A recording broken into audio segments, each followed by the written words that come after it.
Twitter is either porn or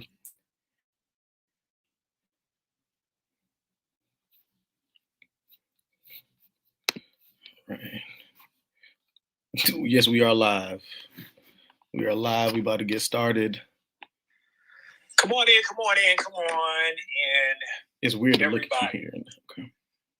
Oh boy, what a night. I can never have a week of peace. Y'all come on in. Let's get some mics out. Here we go.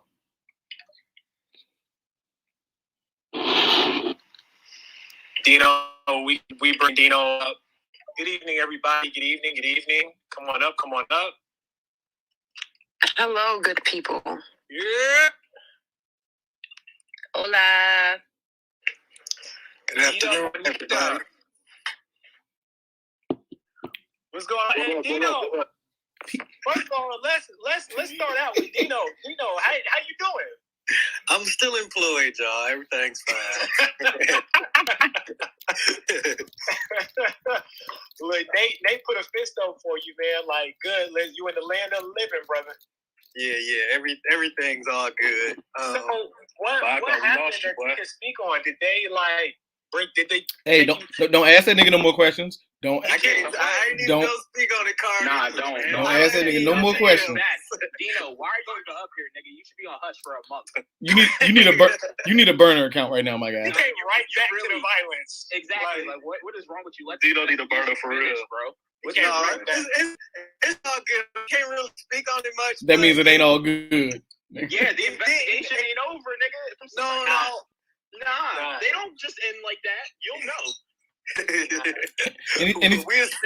Anytime a nigga go, I can't speak on it right now. You said what now? I said anytime a nigga say I can't speak on it right now, it's trouble. Turn your light out. Listen, it's a lot happening at this very moment. I don't even know where to begin. Right. What happened? Who went at you again? What happened? Look, first of all, good night, brother. That's for one. How you doing? My apologies. Yeah, I'm good. My apologies. But I'm saying to you, you came in and you're like, yo, somebody went at you again. So I'm just like, yo. Somebody is going after me right now. At the very moment. There's a YouTube live bashing me right now as we speak. Same word. It's insane. We could storm the live and just. We really could storm the live. Open another tab just so y'all know. No, of course you're petty ass. No, send him the. Because look, people in the comments was like, "Is this the real sneaker fetish?" It's like, yeah. Send him the link. Shit was hilarious. Right. But here's what we can do. Send him the link. We'll let him on camera. Send him the link. He ain't about to do that because he's scary. You know his ass is scary. That's why he ran and did what he's doing on YouTube. He's scary. That's all I'm saying. Just send him the link. Listen, last time we did this, I unblocked everybody that had a problem with me on Twitter. I gave them room to come up. I gave them an opportunity to speak. And how many people took the mic and actually came up here and had a grievance with me? I mean, I did have a couple people blocked, so they couldn't have done it anyway. But that's put that out there. I would also like to add, I did give them a location where they can figure out. God, here we go. And I just like to plug them in again. Striker Price in Kennesaw, Georgia, very experienced staff in dealing with and dealing out concussions. Come on through if you ever have a problem, and we can set up something for you guys to meet up and have a supervised, wonderful brawl outside of social media. That's all I gotta say on it. I love it, man. This is do that because niggas just be talking just to talk. So I wanted to have a full conversation, and maybe a little controversial just because of some things I've been seeing over the last couple of days. And once again, here we are, and I have to apologize to everybody in the room. No, we're not. No, we're not. Apologizing. Okay, I'm not. Okay, I'm not gonna apologize. I'm just gonna say this.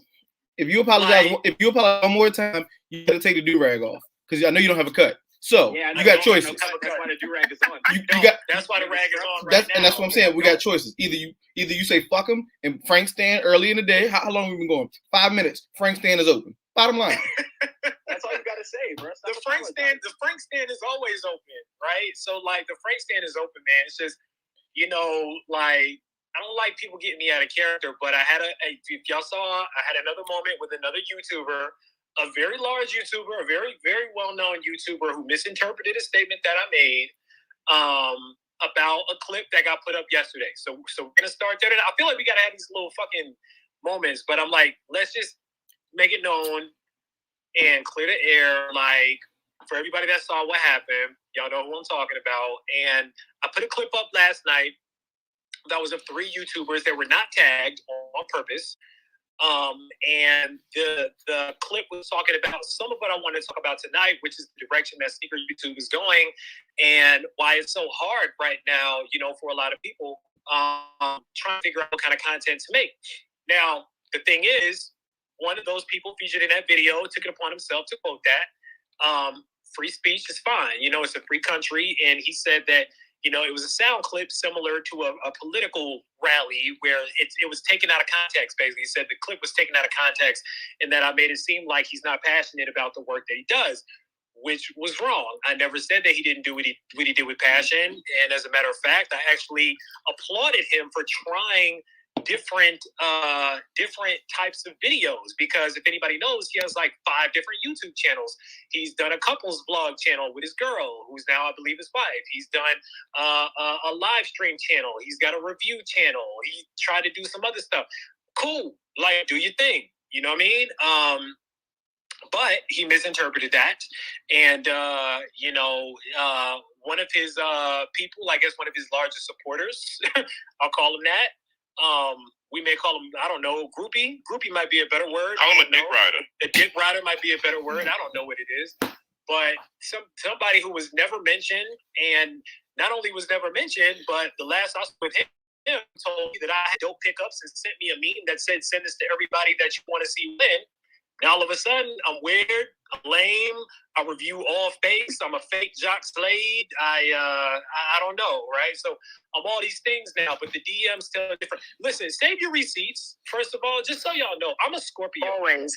Right? So, like, me being a Scorpio, like, just so y'all know, I have every fucking receipt that I need from years and years and years ago, so that when somebody switches up their energy on me, I can make sure that they never forget that wasn't always the energy with me, right? So, like, a lot of people, and this is the thing, right? And you notice this about a lot of people, just so y'all know, my people up here on the stage, everybody up here has their thing, and y'all are growing, you know, in this space right now. And as you grow, you're going to see this shit happen, right? Like, y'all have literally seen it in real time on Twitter with weird-ass people coming at me on Twitter, on YouTube with weird-ass people coming at me on YouTube. Like, y'all, there's literally a space.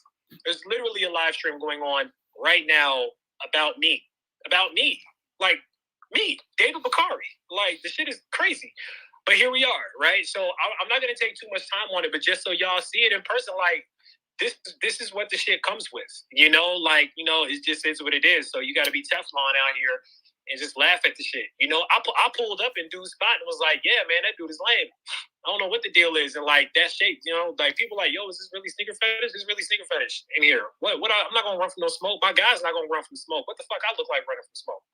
So, you know what I'm saying? So let me say this. And I think the reason why you're in the position that you are is because of your heart and you're wanting everyone to win. And the difference why I know I'm not ready for this type of success that you have is I don't mind going too far. And I mean that in the most sincerest way possible. And hold on, let me let Jordan back up. If you cuss me out, I'm gonna go lower than you, and I'm prepared for that every single day of my life. I got family I don't talk to, so you think I care about hurting these feelings on Twitter? I don't. So let's just say, and the fact that you're holding a live about someone means that that person is has a large enough audience that you making a live about them will get you traction. So that being the case, I would like to 2 questions, because I've never done this before. So hear what I'm going to say. How do you talk with that much meat in your mouth? That's question number 1. And this is being recorded, so make sure we're going to leave it up here. And 2, why are you so mad? Because I didn't even say it to you. Now, I get it. Your boy's supposed to ride for you. I ride for you. Somebody say something crazy to them, I'm riding. But I wasn't talking to you.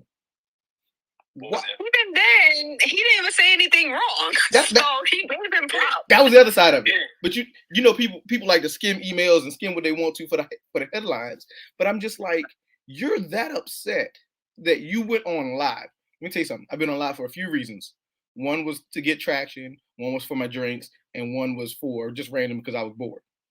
I've never used a live to get to defame some other man, woman, child, whatever. Now, what I have made videos on is inconsistencies in YouTube. See what I did there? Hey, Car, you see that? See that transition? I see what you did. So, but that's the one thing that I just don't understand. Why are you so upset that you feel the need to make a live about me and have conversation? Here's my number. Listen, the DMs are open. You know, like that's where people never show up. You know, they never show up in the DMs. That's not true. When it's one-on-one. That's not true. He's in your DMs. Yeah, touche. Yeah, he's in the DMs, but with a very different energy. You know, but you know, this isn't the first time this happened. This happened with Chris. This happened with Jumper Man. You know, and he pulled up in the DM as well after he stole an idea and he got his ass kicked on YouTube about it. Like, listen, like this is sample size, y'all. I give y'all all the real. Like I give y'all the behind the scenes. I give y'all the real that's going on out here, right? It's some goofy ass shit that happens.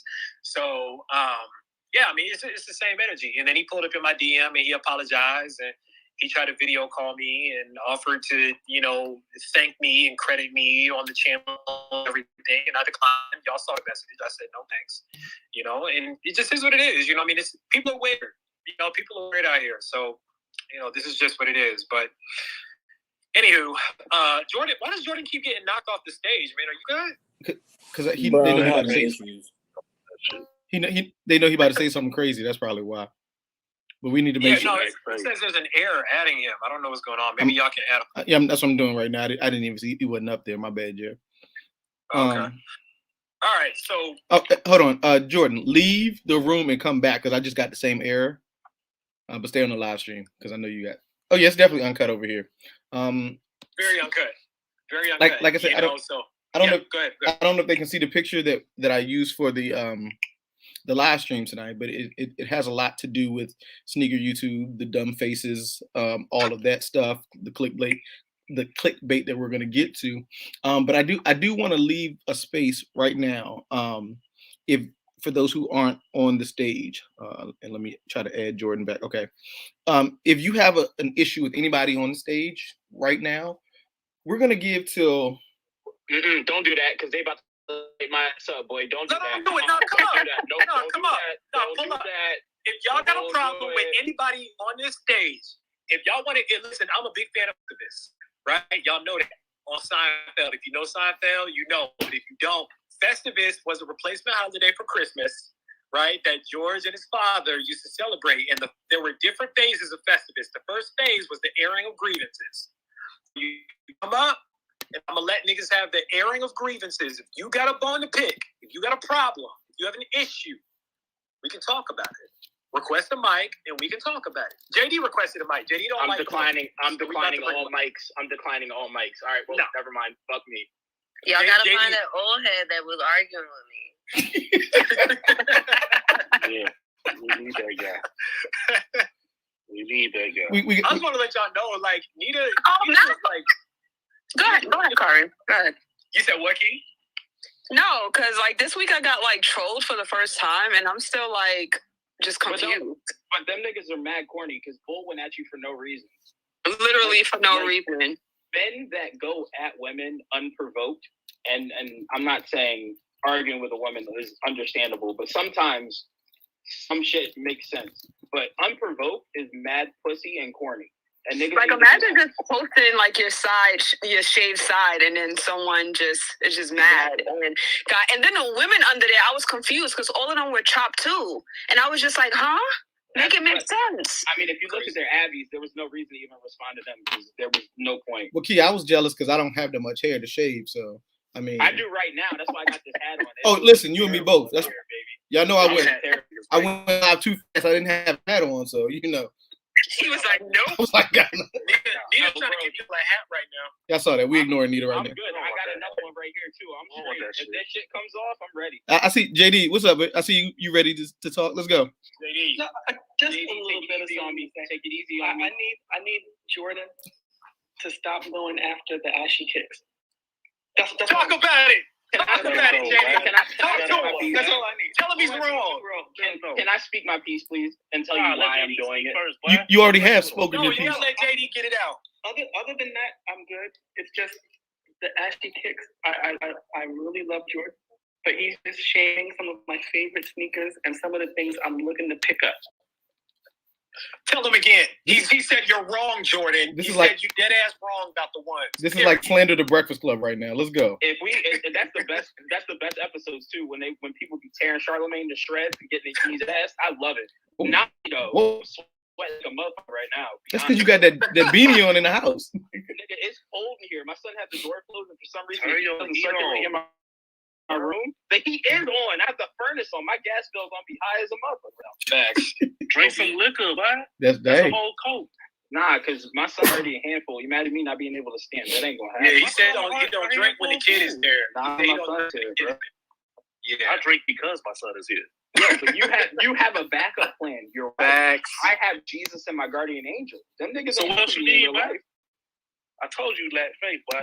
I hate you, bro. I hate you. All right, so back to what I was saying. Tell you, Let me explain why I'm dragging on here. Whatever. I'm surprised I'm not blocked by their page. To be honest, Same. I'm really same. I'm very Honestly. surprised. Yeah. But the reason why is because them shits are trash, bro. That's all I have to say. I have no rhyme or reason to it. I just don't like it. Even the little mock up that we've been getting in the past week, them twos, I hate number one, but they're ugly, bro. I'm not sure what else to say. Like, I feel like they're sitting at a table and say, let's just put out the biggest amount of shit and see how much we can get away with it because the threes were good. That's really what I feel like they're doing. I just feel like they're about to get away with murder. You know what? I'm with you on that, Joe. I'm gonna tell you why. When they released the ones, the story behind the ones was that it was like a celebration of Black creatives making it out, despite everybody trying to copy our shit, right? And then right now, the twos look like an exact copy of the ones, straight up, just on a two. And now I'm a little confused. Like, why would you copy the same shit you just did? I have to have a different story now. They look like the shoe is bleeding. Like it looks like maroon was bled all over the sneaker. It Bro, doesn't. this story is going to be about some old man that sat at the fucking suit counter and got beat up by old white men back in like the 50s. Jordan, please. I'm just saying. Oh my god. Oh my gosh. That's what this story is going to be about. That nigga likes to pry on Black trauma, and that's all he does. I actually like it. I like his story and everything about it. But can we just let niggas live, please? It's already hard being Black in America day to day. So he designs sneakers through his lens, right? And his lens is his experience, his life experience, right? I mean, every collab you see is an extension of their personal story. Everyone, right? From Luda Gray to Melody Asani to whoever the case, whoever, Laylee, every one of her sneakers incorporates a piece of her. James's angle is growing up poor and in the projects. That's his thing. That's his ethos, as it will, right? So that's why we keep getting what we're getting now. To your point, and I do agree with this. We talked about Black trauma, and I'm with you there. I'm with you. You know what I mean? Like, I think that there's a limit to Black trauma, and you got to tell a story that's a little more flowery. But damn it, man, there ain't nothing that sells more than Black folk reliving their trauma out here and trying to find joy in the struggle, which is something we're good at, right? We're good at finding joy in the struggle, but it's just not productive moving forward. But hey, the bag was gotten. Right? It's getting to the point now where it's just like stop peeing on me and telling me it's raining. Whoa. To keep it very PG. Whoa, like, wait a minute. It's really shut up, nigga. It's very annoying. It is. And you expect me to just get behind a product because you're Black. That ain't happening this year, nigga. We got behind Joe Biden. You remember he told us we ain't Black and we got behind them? Look where we at. Bing bong, nigga. I'm just saying I ain't doing it. Them I'm not voting for him again.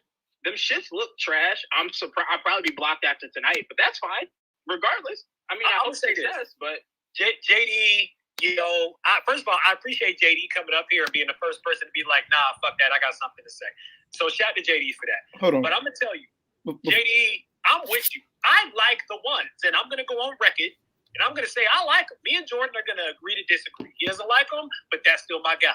That's my brother. I got love for that man.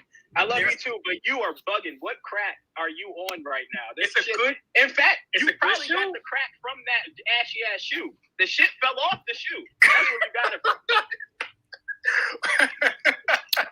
I like it, but y'all know I'm a story guy. So I'm gonna say this. And I said this in the video.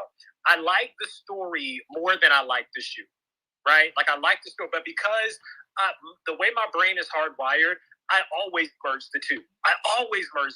So I end up buying a lot of sneakers that I may not have loved the look of them, but when you tack the story on it, to me, it was a slam dunk. Now, I also said that the story felt like an afterthought to the shoe itself, which was a little weird. But still, the story was compelling. The story was compelling.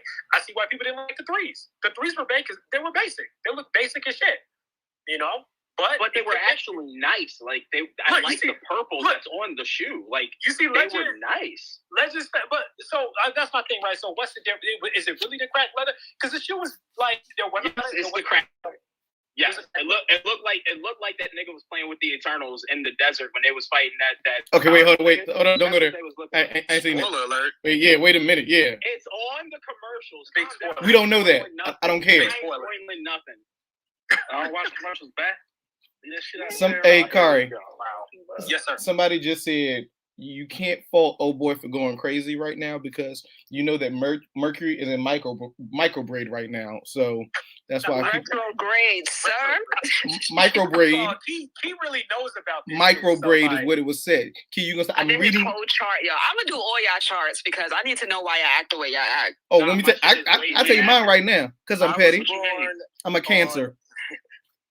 Yeah, we know. I meant your whole chart though. Your big three.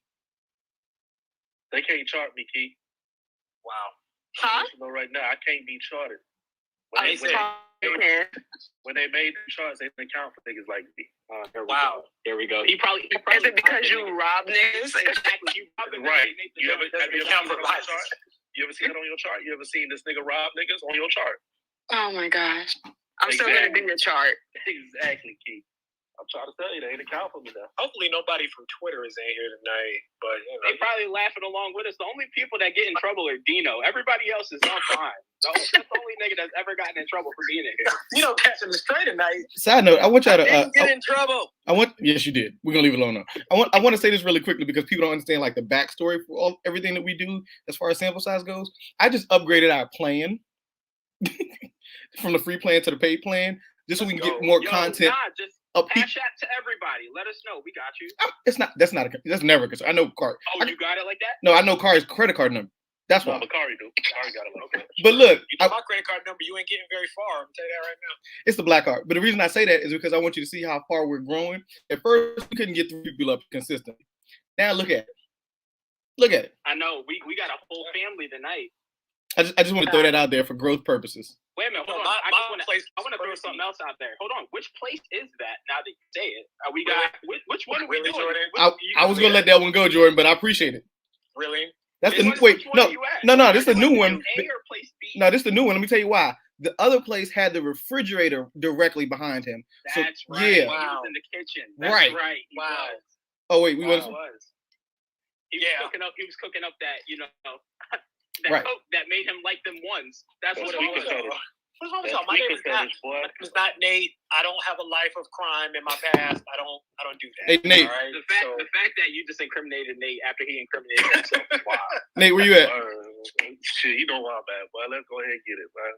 Look, I'm at the new place tonight. Y'all can see I got shit everywhere, man. Look, I got boxes. I got shit all over the place. You look like a regular person tonight, Kari. Next week, level up on niggas. But right now, just be. Sorry, you're wild right now. So okay, put on that do-rag. It's really a ski mask.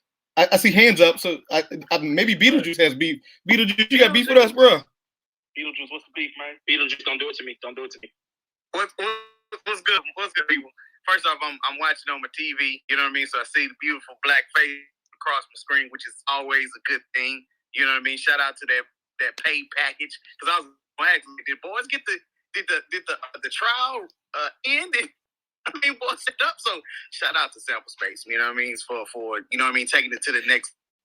I don't know what the fuck my damn charge is for my computer, so I would get in the chat, but I'm on the YouTube on the thing here, and I got my phone going. But anyway, first off, let me just say shout out to Jordan for keeping the same energy. You know what I mean? Wearing his Eagles hat. You know what I mean? Legend, my brother. On the other hand, you know you bandwagon because I see you ATL today. You know what I mean? So. Bro, he switched a whole different state every week. You noticed that, right? Listen, let's talk about it. You know what I mean? So it's my turn? Is that what we doing? It's on me? No. Hold on. I'll get a mic back. Hold on. First was this. I got blessed with a present. You know what I mean? I put it on my IG to let people know I got blessed with a present. My dog, Legend, you know what I mean? Shot me, you little DM said, bro, happy birthday. Also, fuck you. I got him, bro. What you beefing for me? You know what I mean? Wow, but you know what? y'all really choosing violence. Violence tonight. My brother chose violence on me. You know what I mean? But that's okay. That's love. I appreciate it anyway. Thank you anyway. Bro told me happy birthday, but fuck you. Damn. Nah, he did that to me earlier. It's a form of endearment. But that's how I know if Legend don't talk shit to me at least once a day, I know, you know what I mean, bro had a bad day. You know what I mean? I got to check up on it. You see what I'm saying? Let's check on that brother mental health. If he ain't talking shit at least today. So that's that. The other thing, you know, Kari, I tagged you, and I think I tagged Nate in it on this damn Kanye West posted shit about, I guess, upcoming collab with Jordan Brand. Let's man, talk fuck about that shit, man. Okay. Fuck you. Wow. I said it many times on this face. The cue is coming out tonight. Let's go. I'm choosing violence. I said I don't fuck easy. And if this motherfucker try to come and fuck with the Jordan Brand, after you done talk shit, you can put out songs, but that's cap. Keep your same. I'm like I started this. Jordan, keep the same energy. You know what I mean? So you gonna say Yeezy jumped over, you know what I mean? Jumpman and put out songs and diss Drake and over here. Say, bro, don't come over here and try to do business with me. Don't come and try to shake my hand and try to stab me in my back and now, folks. I'm not for it. Fuck that. That's my beef. I mean, that's my box I'm standing on, and that's it, bro. So y'all can take the mic, but I'm watching. Y'all go ahead. Okay, so Legend got his hand up. So Legend, go ahead, brother. So every time during Shade cuss out the Breakfast Club, what is it called? I can't think of it right now because I've been drinking. It's called Slander the Breakfast Club. There we go. They get a chance to retort. So I just want to start by saying his first point was I wish him a happy birthday. I did do that, but he then posted the bread patents that I've been trying to get in a size 9 for the longest. So then I felt the need to remind him that I did not get that shoe. So I know that we're the same size. I'm doing this on purpose. He can see why, because we're on this TV. He knows why I'm doing it. He knows why I'm doing what I'm doing. So he know I want them down so fly. Right. So I'm gonna leave this. I'm gonna leave this here until we're done talking about it, Nate. That's All right, that's fair. What was your second point about me? Oh, so let me tell you, okay, real quick, because we here to keep slandering. I told y'all I was traded to the Cowboys on a 1-year deal. Okay. My season ended.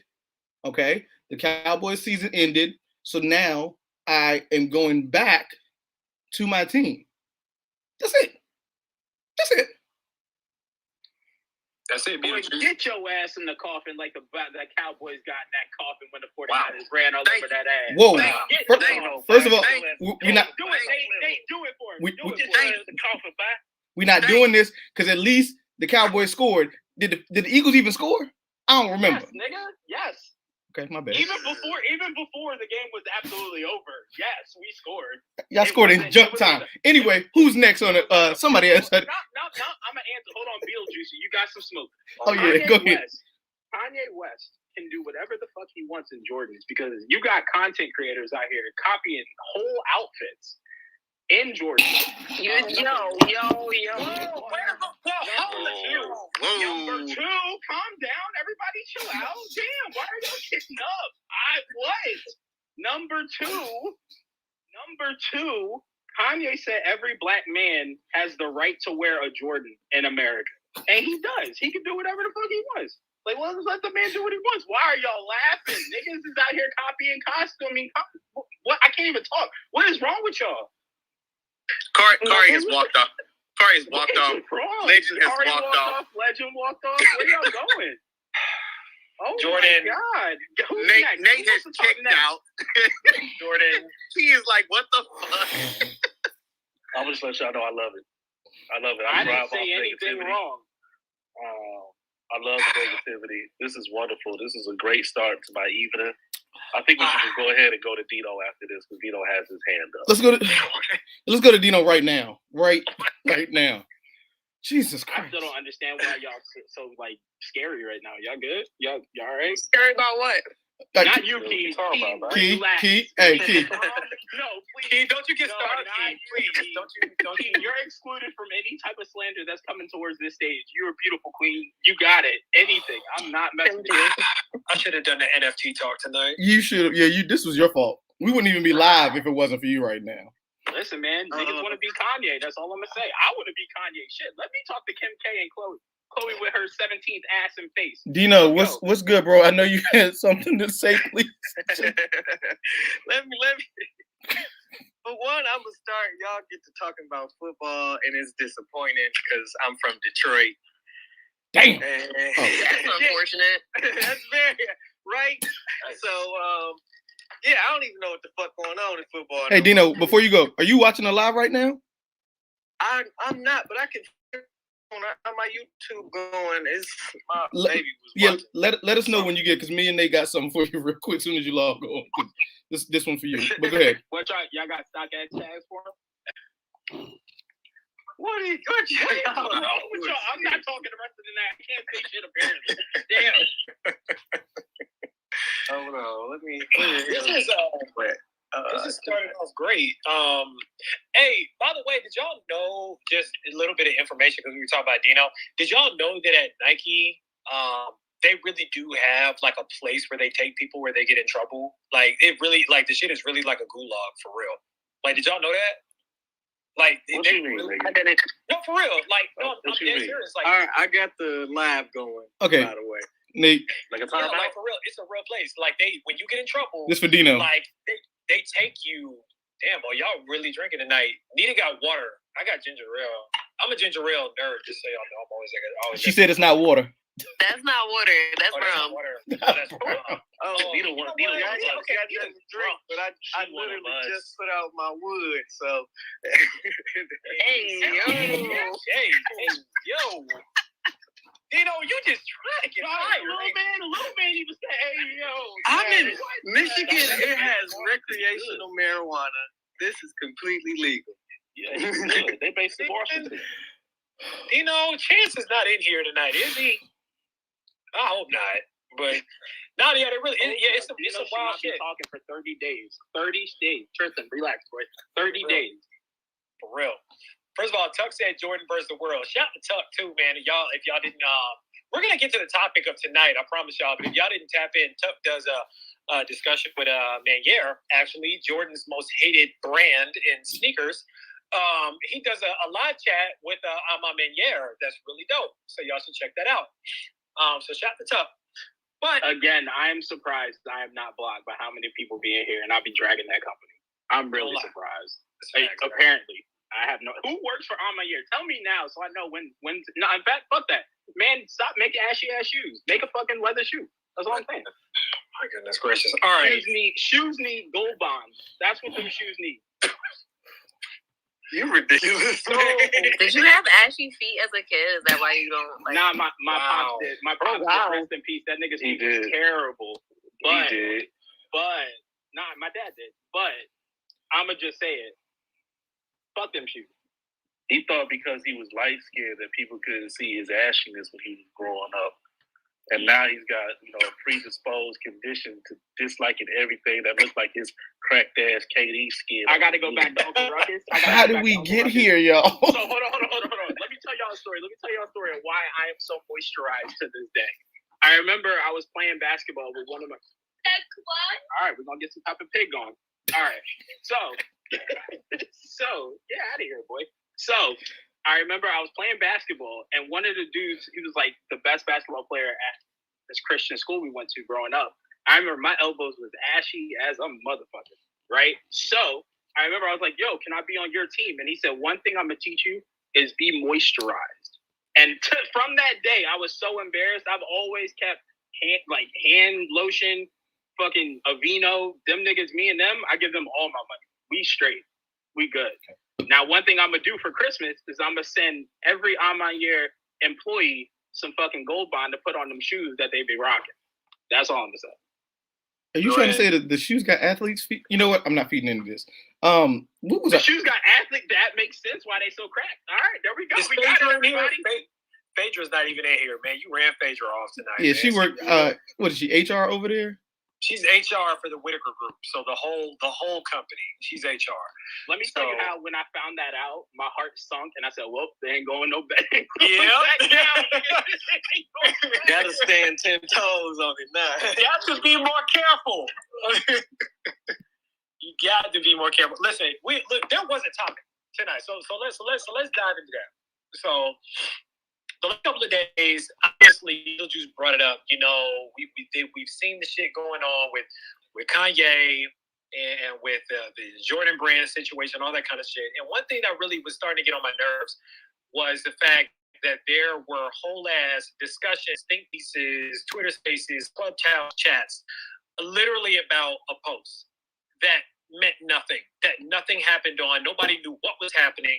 Nothing happened, and I'm first of all, I'm actually impressed at people's ability to have at-length discussions about nothing. Like, that's a talent. I'm just gonna be honest with you, and no shade, right? I'm just saying, like, I'm impressed by that. But it really got me to thinking between that and the clip that I put up last night. Like, we talk about culture, and I guess tonight's conversation really centers around culture and where the culture is, and the fact that it's like the shit is getting poisoned, but is some of the poisoning coming from within, right? Like, it's not like this shit doesn't have nothing to do with Jeff Lewis and the money that they put into Soul Savvy, right? Like, this doesn't have anything to do with like the gentrification of sneakers. Like, this shit is really getting toxic from within, and I'm like, who's to blame for that? Like, we have blogs that are trying to get shit out there. Like I guess my big question for tonight is, like, when the information comes in, who's to blame and why are they the blame for their piece of what's wrong with sneakers, and how do we fix it? Because I'm always trying to find a solution, right? So how do we fix it? Whatever's going on out here these days, and what are some things that y'all don't like in the blogs on YouTube? Because I do want to talk about YouTube. I would have invited those guys up, but that went left. So, like, what are some things y'all don't like about what you're seeing out here? What are some things that are annoying you guys about the culture that we could be doing better? So I see Legend got his hand up on the chat. Nate got his hand up in here. Then Nita put her hand up. Then Jordan put his hand up. So I'm gonna let Legend, and then we're gonna go Nate, and then we're gonna go Nita, and then we're gonna go Jordan. All right. Hey, guys. What's going on, people? It's your boy Legend. I am back. And I wanted to start it like that just because that's how I start out my YouTube videos. And I do that because I actually enjoy what I do when I make my YouTube videos. My problem comes in on just a few. I can't deal with you, Nita. My problem comes in a few things. One is social media. What I mean by that is your nice kicks, your kicks on fire, all of those who post the lame, dumb shit. For instance, I saw somebody wiping their windshield off of snow with quote unquote, and for those who aren't in the live stream, quote unquote Union Ones. Now, I'm not no StockX authenticated. We have one in the chat. His name will remain nameless.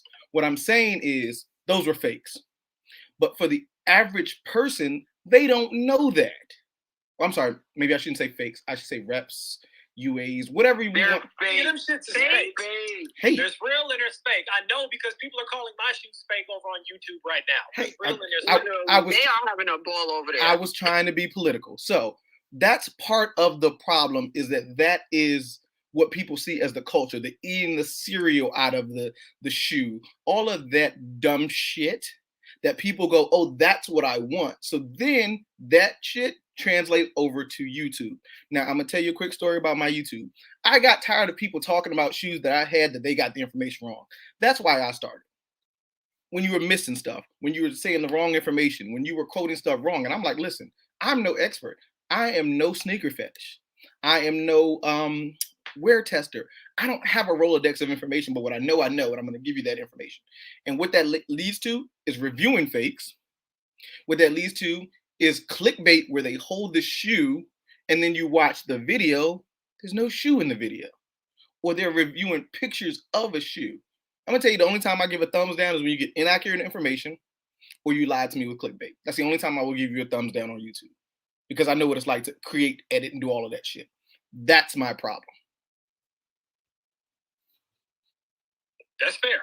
That's very, very fair. I'm not mad at that. I did not like that video at all either, by the way, with the snow. Like that to me was really goofy. And, you know, I think on Complex or somebody had posted that, and I didn't like it at all. I'm not going to take too much time. I'm not one of those kind of hosts. But Nate's up next. What's popping?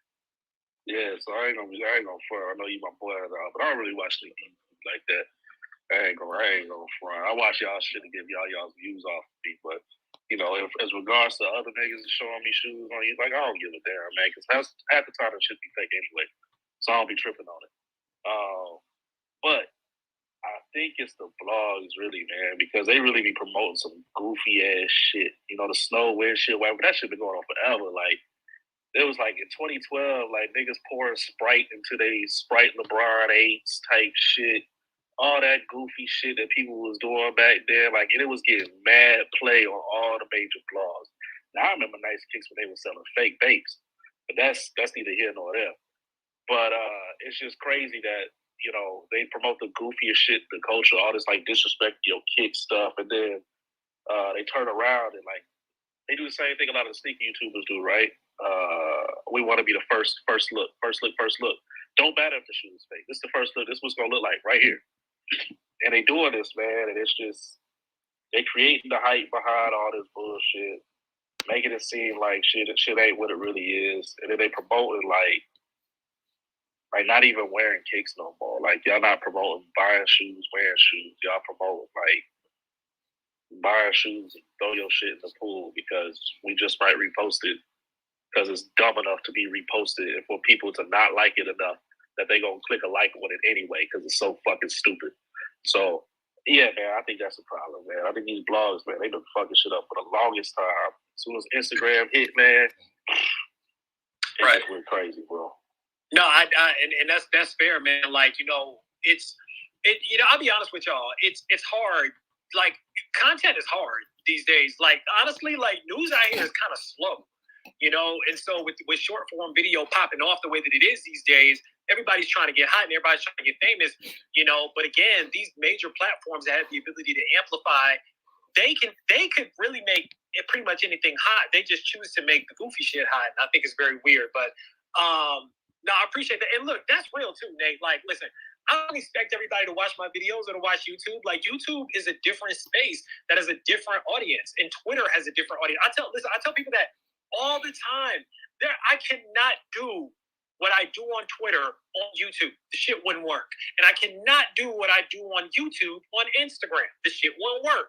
You know, like listen, if you're a content creator, if you're somebody that is really trying to get into the industry, if you're somebody that wants to get checks off these brands and you want to be a content creator, rule number one, the audience is different every fucking platform you're on. It's a different audience, right? So Twitter has certain things that work for over here. But please don't think that you're going to put the same content or the same pictures on every platform and you're going to get popped in everywhere, because it just really doesn't happen like that. This is where we interact.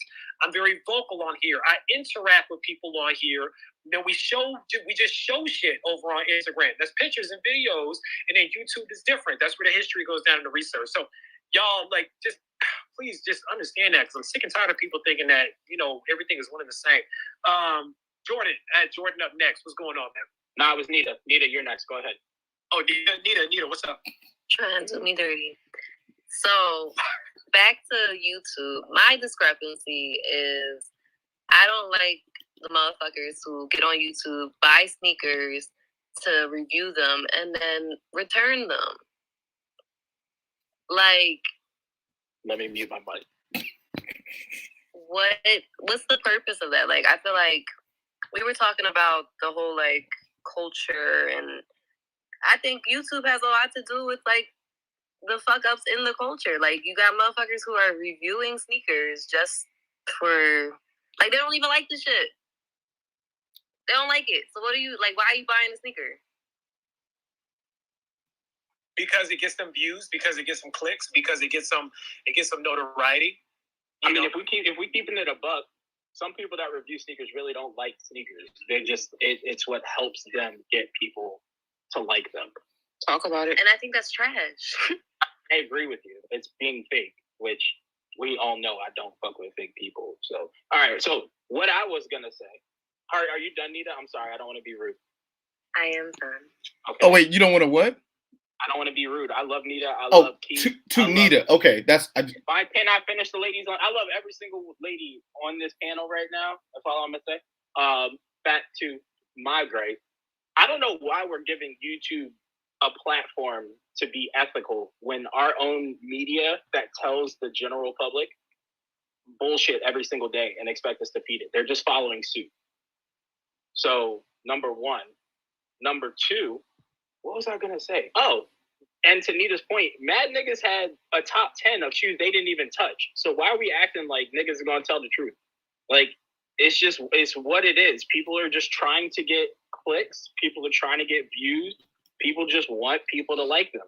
And unfortunately, niggas aren't going to like you. And the faster you grow up and realize that, the faster life becomes a hell of a lot easier, because you move to the beating your drum.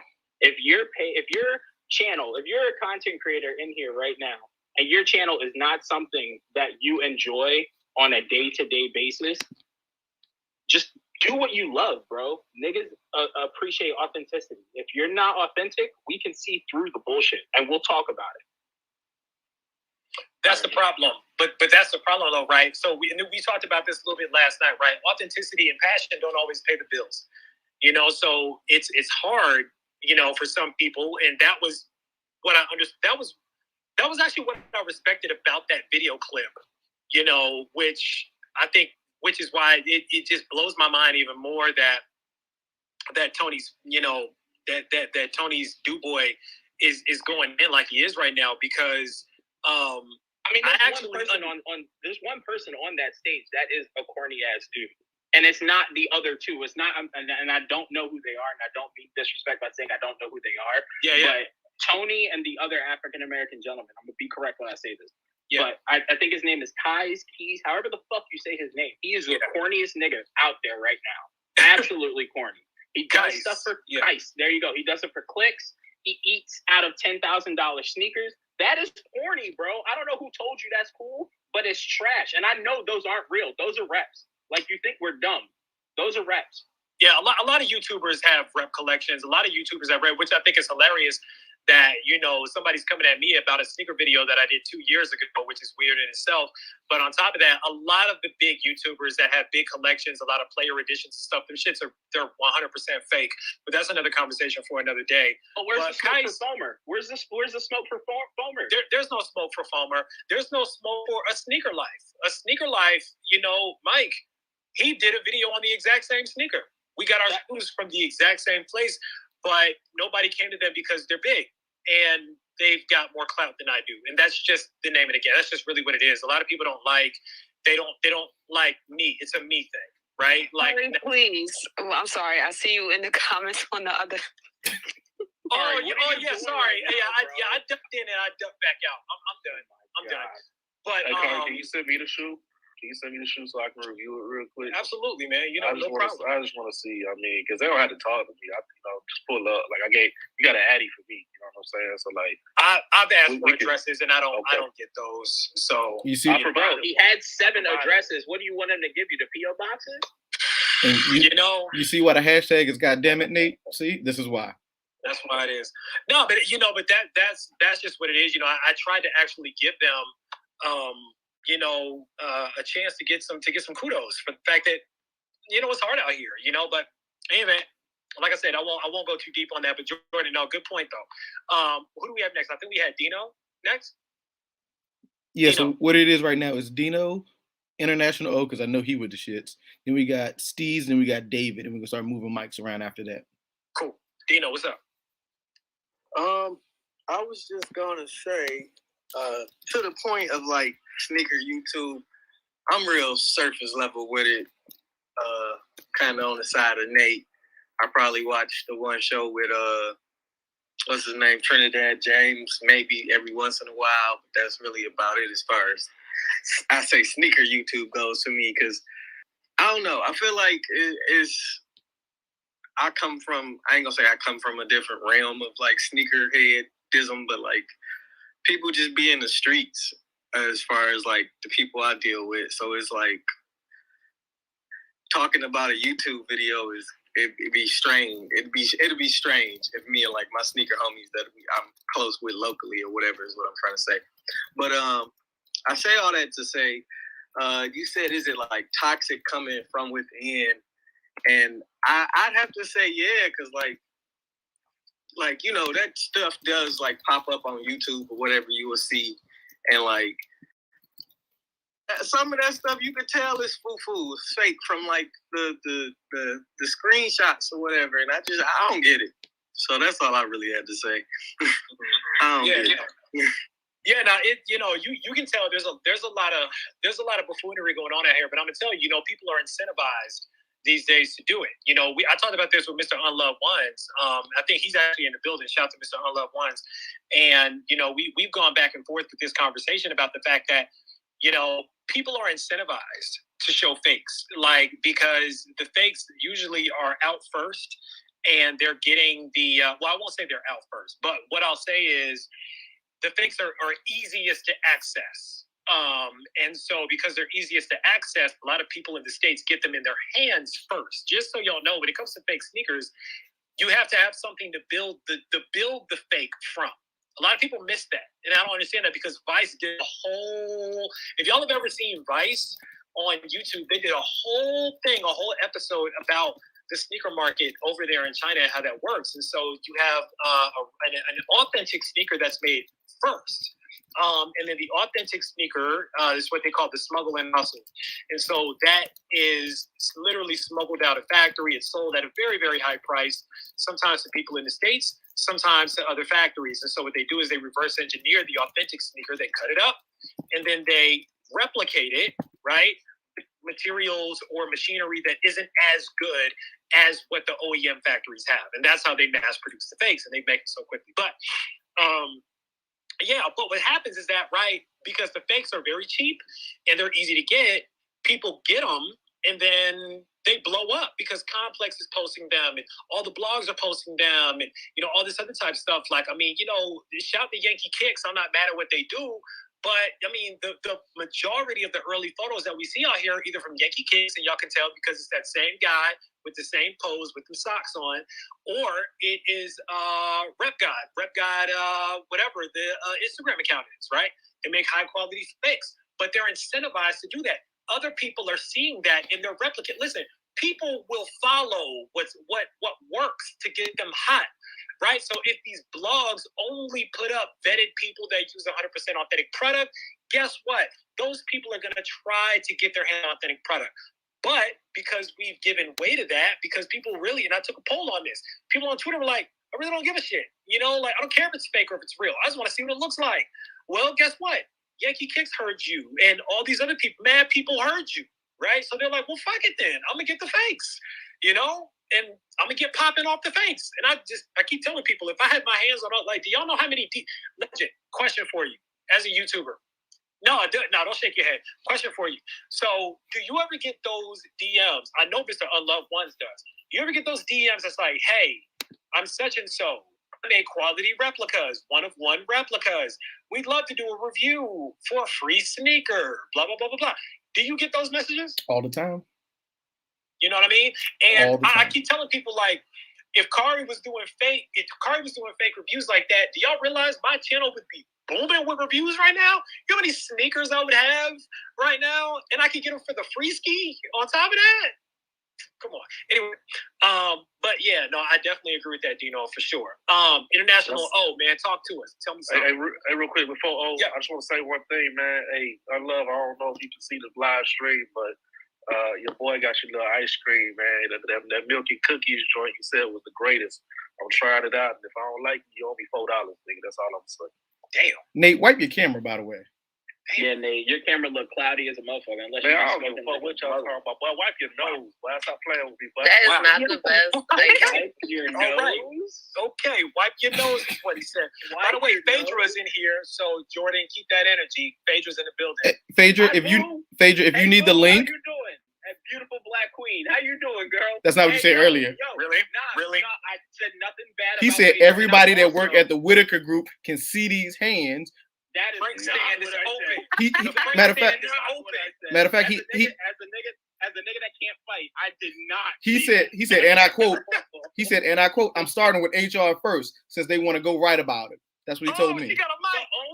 She got a mic. Yes, she got a mic. So, come on, hold on. Up. Send it up. Come on up. And if she, Hello, everybody. Phaedra, if you need the link for the live stream, let me know. Oh no, I'm about to get on. I was packing my apartment, so I'll be on in like 2 seconds. Nate, I'm coming for you. All right, hold on. Yeah, because you said them threes was trash. That's right. Keep the energy on him. That's right. They was overrated. Yeah, I need to get. Y'all gonna let her speak. Y'all gonna let her speak. No. I think we need to have a come to Jesus moment and a kumbaya and wusa all in one. Let's do that. How about that? In fact, I was thinking I could collab with the Whitaker group. What was said about the Whitaker group? Oh, Jordan said. I think y'all put out some of the best collabs ever on the face of the planet. Fuck that. Nigga, are you kidding me right now? Hold on. I can't mute him. Damn it. So, Phaedra, what he said was he's sick of the Whitaker Group and their black trauma bullshit. And that's not me. That's him. He said, I need something that shows me why I should support them. I support black people in general, just not them because it's always black trauma. That's what he told me to tell you. Is this Lil State talking to me? Whoa, wait, I'm on your side, man. I am on your side. Jordan, I'll talk to you on the side. I'm on your side, man. Why you got a little say, Phaedra? Yes. I'm on your side. We here. We are, Lil State. We still gonna be Lil State regardless. Wow. As HR professionals, Phaedra, you and I should be on a different level than the rest of these people because you know what we go through. Did you just call yourself a HR professional? professional, yes, ma'am. I certainly did. Wow. We'll talk on the side. Yes, ma'am. All right. So all I do want to say, Phaedra, I saw your graduation pictures. Congratulations. Oh, thank you. Congratulations. Thank you. I appreciate it. I forgot to post it on Twitter. Wow, Jordan, you different.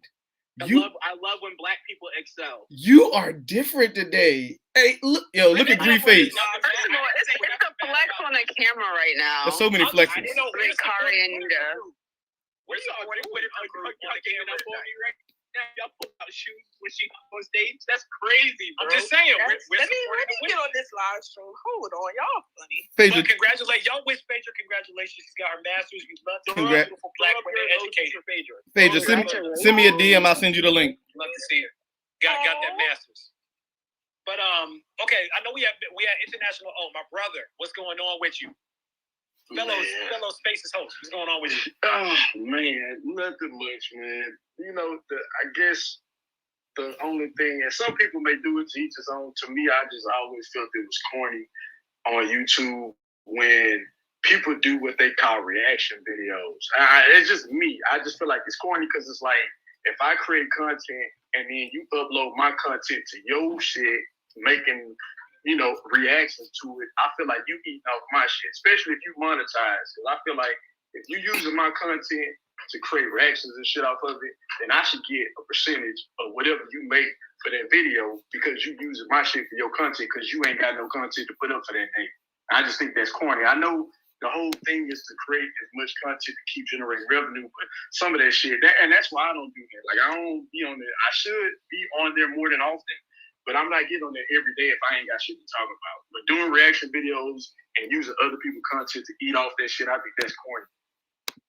Touche. I think it's there's a lot of ways that people are really trying to just exploit the culture right now for the sake of boosting up their own channels. And we see it a lot. It's a lot of creators out here that react, quote unquote, to other stuff going on out here for the sake of just getting views. And I feel you on that, real is rare.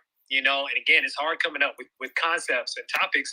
So the easiest thing to do is, number one, which is part of the reason why I laugh at a lot of stuff going on. But one of the things that people like to do is beef with people because it gets some views, right? And the second thing that people like to do is steal other people's content, and use it, for their own gain in one way or another, be it reacting to it or literally stealing the concept. You know what I'm saying? So those two things are really what's kind of holding us back. But I agree with you 100%, man. Look, I'm not on YouTube every day, so I totally get it. I'm right there with you. Right there with you, man. Appreciate that, for real. Who we got now? We got Steez next, right? Yep. Steez, what's poppin'? Hey, what's up? How's everybody doing? I never introduce myself when I come on stage, so. What's up, good brother? Hey, how are you? What up, man? We're good. Hey, good. So I've been listening to everybody, so I wrote down just 3 quick things that I felt like, has been affecting the culture. I wouldn't necessarily say it's toxic, but it's more so affecting it in a way where it's not going to grow or be positive. I'll definitely say back in 2014, 15, when you would see on IG people wear the Nike Air Yeezys and would step on the Adidas Air Yeezys because they knew people would click on those pictures. Those pictures would get shared on the big pages like High Snob and Hypebeast and Modern Notoriety. So more people would do it. More people would pour I seen one where someone would pour the Grey Goose on a pair of Air Mags or something wild like that, just for the engagement. And then when that picture takes off, someone else would repost it, and it would just be a kind of like a vicious cycle. So I definitely, some of the things that you see on IG definitely affected how people move corny and lame, and nowadays in sneakers. And then also too, as well, they also bring it up a lot in the Trinidad James sneaker show, how everyone rushes to show first picks. I remember when the Union 4s, the first group of Union 4s dropped, everyone said they were trash because of the first picks that dropped. And then once the real images dropped, everyone was like, "Oh, this is the sneaker of the year. This is sneaker of the year." Blah blah blah blah blah. Everyone was slicing them. So that is definitely a major factor in people, rushing to be the first instead of kind of having that journalist mindset of knowing what you're putting out is actually legit. And then YouTube, me and Kari go back and forth on Twitter all the time about it. Nothing like too serious, but YouTube is definitely a major factor. And I think mainly if you look at YouTube, if you follow music on YouTube, if you follow podcasts on YouTube, if you follow fashion on YouTube, all 3 of those things showed some type of growth.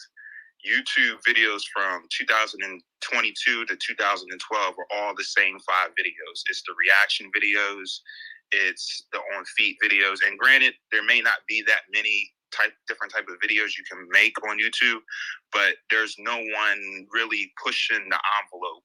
And I think the biggest example on how fashion has kind of developed on YouTube is there's more educational YouTube for fashion instead of just posting fit videos.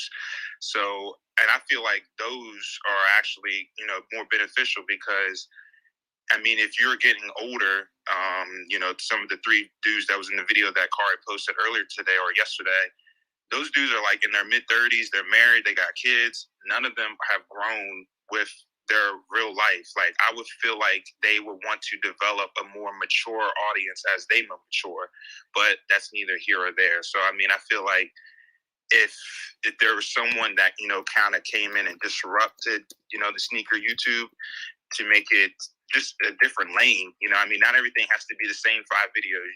You just click on sneaker YouTube. It's the same 5 videos. It's vlogs at a sneaker con, the goofy reaction videos, and my top 10 for the first 6 months. Those are the same content. And then the last thing, it's kind of like a personal choice. I put this in my personal life. It's controlling what you see. I don't like negativity on any of my social media, so I don't follow nothing with the Shade Room, Gossip, Hollywood Unlocked, none of that. So I feel like if these people are, clout chasers, they're not valid, don't follow them. Don't give them that engagement. So whether you like it, whether you comment it, quote, tweet on it, that's still engagement for them. And I mean, the perfect example is TMZ. They post something, it gets 50,000 retweets, 20,000 likes. And if you go in the comments, half of the comments are, well, why are you posting this? Who's this? Is this really newsworthy? Blah, blah, blah, blah, blah, blah, blah. And that's literally what TMZ does, is just post newsworthy stuff for celebs. And people still don't understand that. So if you don't like what you see or like that content, don't engage with it and don't view it. I mean, I think that's kind of simple. And then once people start realizing, hey, no one's engaging with this type of content, they will change. I mean, that's just fact of the matter. If no one's engaging with the clickbait content, people will eventually change. And that's kind of all of what I got to say. Touche. So, people do, they do, I'm not going to go there. Legend, did you want to respond to that? Yeah, so he makes a bunch of valid points. See, I agree with you 100%. I think the problem is when people try to step outside of those, and I'll use Seth Fowler because he's actually one of my favorites outside of, the couple that I will continuously list. He'll do an example, and if it doesn't get the traction, he'll stop. I think a lot of people go, well, I tried that. Y'all, and I'm not blaming anyone, but when I say y'all, I mean the consumer isn't watching that. It's like me. I just ordered a pair of Ultra Boost 21s. I would love to make a video on the Ultra Boost 21. It's 2022 though. Y'all are not gonna watch it. So you go, is it worth my time to continue to produce this? Because y'all don't understand, a 10-minute YouTube video, at least for me, takes about an hour and a half. Preach. So it becomes difficult to put that much time in to edit, to take away from your day, your family, eating, sleeping, to go 5 views. The fuck? Like that's frustrating to me. That's very legit. I'm sorry. My fault. I didn't want to. I just wanted to retort to that specifically. Why I had the thought in my mind. I'm not really sure of the logistics for YouTube on the time, but I mean, I go on YouTube and watch a lot of podcasts, and I do notice that a lot of podcasts now, they will post shorter clips for the traction, so they'll make up for the longer videos. So I don't know if that's more advantageous for like a Ultra Boost post. So instead of 10 minutes, make it 5 minutes. And I know on the YouTube app, they actually have a section for clips. So it's like 1 to 2 minutes. I guess it's more so to kind of combat TikTok.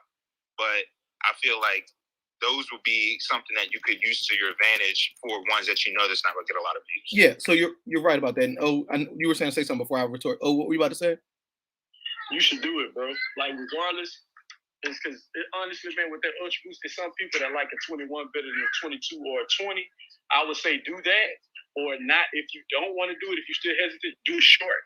But I would not pass up the opportunity to do that shoot personally. Oh yeah, and that's what I'm glad you said that, because that leads directly into what I was about to say. That's why I started doing reels. While they take time, it's 30 seconds, 50 seconds that somebody can view, and they'll take that faster, and that may gain me a little bit of traction. But I agree with what you were saying, Steve, about people interacting, because I'm guilty of it.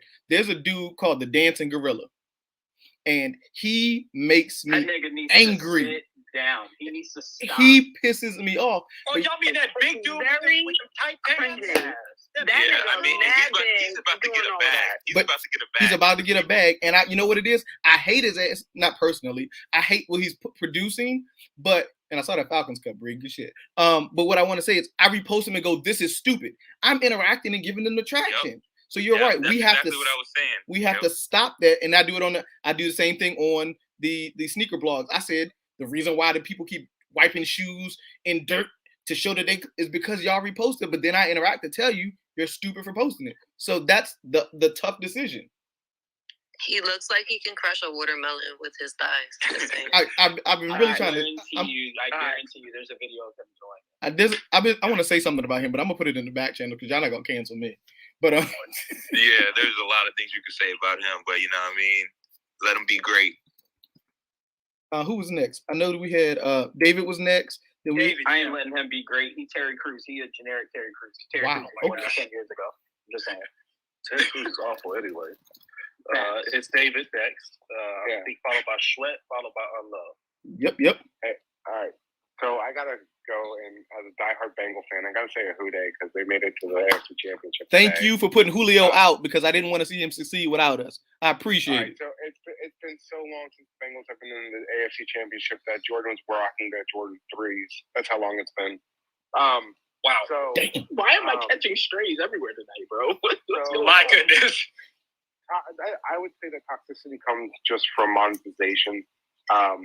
You can't create. You have to create something first and fastest, and you have to get the reaction because if your sole livelihood, and nothing against content creators, because I don't post content. I work in finance, right? I do that, and I've just watched the monetization of YouTube and Facebook and all these other platforms and how it follows their bottom line and what they're posting to people that make content. And what happens is the toxicity grows because you have to be the first and best, and it just gets bigger and bigger and bigger until it eventually is going to explode. And I just think that there's too much speed to get to stuff. I mean, at my age, I'm going to be 42 next month. Like, I'm going to go and I see, Mr. Unlove, who I see up here, he'll post stuff. And I'll be like, man, that's really cool. Like, okay. He's showing me pictures of what mock-ups look like for, like, I'm going to call the Georgetown, 85 that I think are going to come out.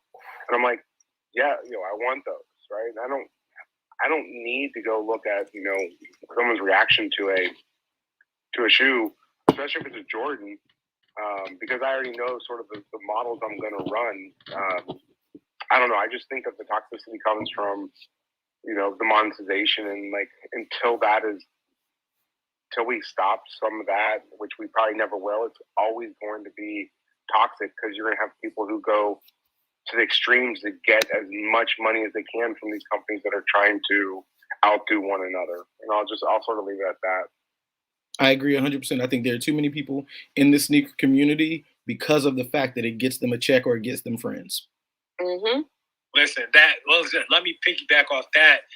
Because man, listen, that's kind of a double-edged sword that you actually brought up, David. So there's a large group of people that are incentivized by money, and then there's a large group of people that also want to make content because they're willing to forego the money if it means that they can get exposure. He's kind of fighting two devils that's out here right now because, agreed. And by the way, I keep saying we're going to have a chat about money out here, even though what's that boy's face on YouTube told me not to do it because he was like, you're going to get in trouble, which I'm not, anyway. But we're going to have a talk about money out here and what the money really looks like, because the money, it's like a record deal. Like, the money don't look like I think the money, like people think the money looks out here. Like, anyway, but because of that, though, I do agree that the monetization of everything is big. I mean, Legend, you've been digging into Reels lately, and you've noticed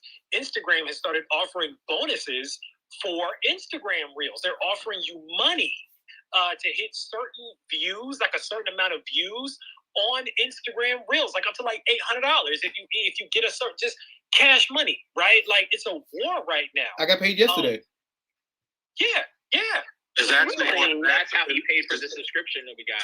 No, So I'm check this out. sending When it comes, I'm sending y'all the invoice for that tomorrow. $5 a piece. hey, when it comes to those, How much you got to hit though? So It's like, go ahead. it depends on your follow count, because there's some people who have like 1 million followers. You can get up to $10,000. So it all depends on your actual engagement and your follow count. Because mine was higher than the 800.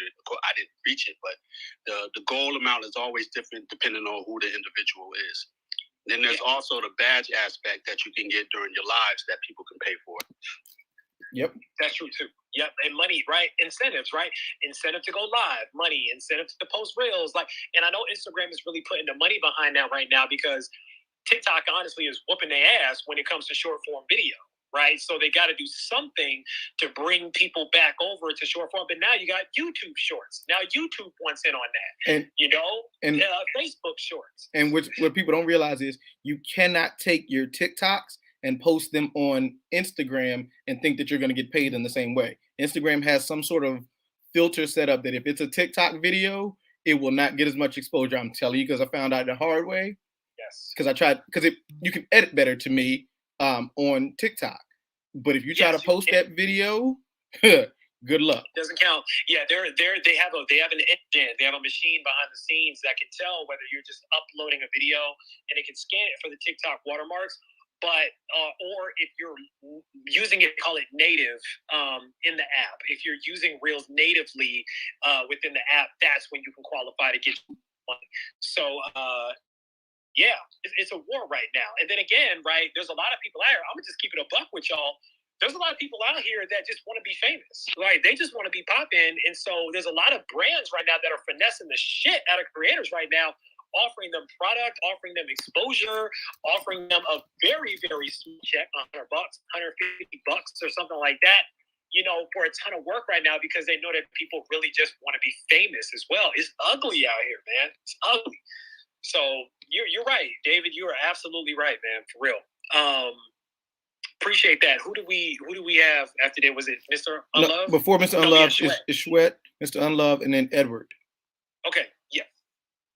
Oh, yeah, I just changed my name real quick. I haven't changed my handle in a bit. But I just want to say thank you, Kari, for letting me speak right now. And I appreciate you letting me in Soul Food about a few months ago. And you reaching out in the DMs. Pretty dope of you. But I feel like I speak mostly on the YouTube stuff. I've been watching YouTube for a pretty long time, I'd say. And when it comes to sneaker YouTube, it sucks that money is king, cash is king, and everyone just wants to make money on it. But channels like Seth Fowler, Richie, we were talking about that last night in the comment section on a post you made, Hez Kicks, there's people out there who do have passion when it comes to YouTube and stuff like that. And I've been more into the fashion realm recently. That's why I focus on Richie Lee for the most part from my YouTube perspective. And it's great knowing that he can, people like that can branch out and actually create stuff that's different than just sneakers. And I think that's where the evolution is going to start going. And people who have more knowledge in that realm will become more popular. But that's pretty much all I got to say. No, so thank you for bringing that up, right? So that's a good point. Let's talk about that a little bit. A lot of YouTubers definitely have been branching out, for one reason or another, be it merchandise, whole fashion lines. I mean, look at what Fomer did, right? Fomer created Uncivilized, which, if you really want my opinion, I think that Fomer Simpson has had one of the most successful spin-offs from being a YouTube personality into creating a new brand completely outside of what he does on YouTube. Uncivilized moves units. His drop sell out very, very quickly, and them shits is not cheap, and they sell out very fast. You know what I mean? But that's because people just rock with him, and then of course the quality is there as well. So I think you're right. I mean, listen, even Kyson, they came out with a sneaker cleaner. Tony and Bull came out with Sample with their clothing line. Everybody's trying to branch out and do other stuff as well. So I agree. I do think that you're onto something. Somebody made this point earlier. I think this kind of ties in nicely with this point as well. When you are making videos that don't mature with time, we call it evergreen videos. Evergreen videos, there's a difference, right? Evergreen videos, for those who don't know, are videos that you can watch them 10 years from now and they're still dope. You still get something out of them. They're still really good content. Then you have other types of videos that are not evergreen, and those are really just the flash in the pan. Sneakers, 95% of sneaker content is not evergreen, right? It's for the moment. And so because of that, as your audience grows up, there's nobody new that's going to appreciate the content that you've made or that's going to subscribe to your channel. And I think that's the issue a lot of people are having because of a lack of innovation out here when it comes to content. And that goes on the blog side as well and the media side as well. There's really no what's the word? Maturation, I guess. Well, Kari, I think that the biggest problem is there is nothing different except for the shoe. That I can only go to a mall. My mall is gonna be different than your mall, but guess what? The Foot Locker is the same. It's just what's in the store. And the sneaker cons are gonna be the sneaker cons, no matter where they are. It's just a different location. So the only thing that is it's hard to mature in that unless you're, like you said, like a Jock Slade who stepped outside of just the sneakers, but he does all of that.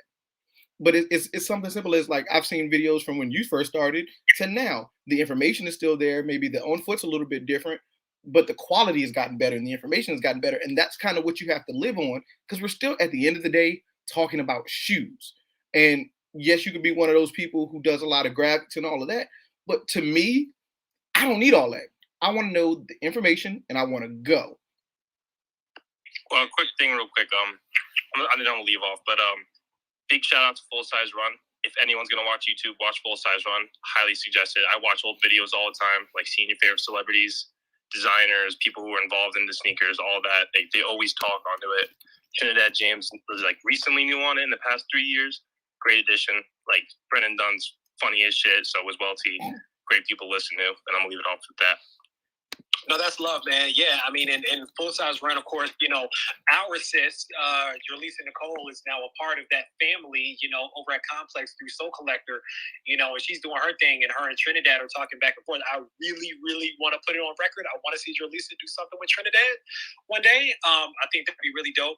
But yeah, no, shout to Full Size Run and shout to everything that they're doing, man, for real. Appreciate that, for real. Hey, Kurt, before you get to next, before you go to the next person, somebody had said something about Mike Rich. Mike Rich is a great creator. The only thing about it is Mike Rich is older. So the younger crowd does not click with him because not only is he older, and I'm not meaning this with any shade because I appreciate him, he looks older. His content is older. So a young person in sneakers goes, I don't connect with Mike Rich because he doesn't look like me. He doesn't talk like me. He doesn't. Mike Rich is an adult. He dresses like an adult. So you can't get the same things that you're going to get from I'll say another sneaker YouTuber that you're going to get from Mike Rich. I think he's fantastic, but as you can see, his content is a whole lot different than it used to be, and he's even trying to change his music and his edits to stay relevant. Right, but his channel is big. His channel's huge. He has a couple 100,000 subscribers, right? And it's like, you know, I watched him from the jump when he came into the game, and I'll tell you, you know, I like what he does too. One thing I noticed that was different about him, and he was kind of one of the first people that really took off doing this, and I saw a lot of people start coming up behind him and doing it as well, was that there really weren't that many people that were super country and super Atlanta like him, and like unapologetically Atlanta like Mike was when he came into the game. You know what I mean? Nate, I see you, right? You know, and Nate being Mr. Atlanta himself. So when he came into the game, a lot of people, they really liked the fact that he was different. You know, like he talked different and he sounded different. So, hey, what's going on, everybody? It's your boy, Mike Rich. You feel me? Like, and they like that. Please. You know, I'm just saying, like, that's how it was. So that's his That intro. was You know, so what's going on, bad, everybody? It's your boy, Mike Rich. It was awful. But it was a terrible Atlanta accent. That was horrible. You know, well, that was really Wow. bad. Look at well, Nate can do it better than me, Jordan. So thank you. Since you know everything. Nate, go Since you got your degree. Since you know everything. This ain't Right. no accent for me. First of all, this is how I speak. My accent is when I get out my white people voice when I go to work. That's the accent. All right, that's this is my regular speaking voice. My accent happened when I go to work and I got to talk to these Dutch motherfuckers building all this bullshit out here. Oh my god! Oh my goodness! Careful. You don't want to end up like Dino in the office on Monday Please morning. don't. I'm just saying. Nobody's fired. I'm Y'all at work know I'm an conversation. HR nightmare, right? Y'all know I'm a real HR. Yes, I'm aware. They Don't do it. Not with me. Hey, It ain't gonna be worth the headache in the end. Before, Might as well just keep me on, bro. before, Go ahead. before we go any further, because I know Mr. Unloved about to drop some jewels. Somebody said Kari turned into Webby real fast. Showing on everybody. Charlotte McGay. Listen, but now we got to keep it on the cool day. We ain't trying to have nobody lose their job, man. I've had more conversations with HR at certain companies this week than I would have liked to. Mr. Unloved Ones, my brother, give us something, my brother. I know I missed like the first half of this, so I don't know if y'all covered this when it comes to YouTube and targeting your audience. But you know, the majority of the people that are watching YouTube now are children, and I count anybody under the age of 24 a child, because you're not fully developed and all that other stuff, and 9 times out of 10 you're not on your own completely. But as far as like, if you have great content, the age kind of, doesn't matter. If your content is on point and it's great, it's engaging, it's informative, like Jock Slade, for one, he has content on multiple platforms that's suited for multiple platforms that hits every niche and age group. Because I could sit down and watch Jock with my son and he'd be fully engaged, and then turn around, my daughter would be right there looking at the shots because, whenever he does an unboxing, she's right there too. So it's all about having the right content and targeting. That was one thing I wanted to say. And to go back into the whole rep thing,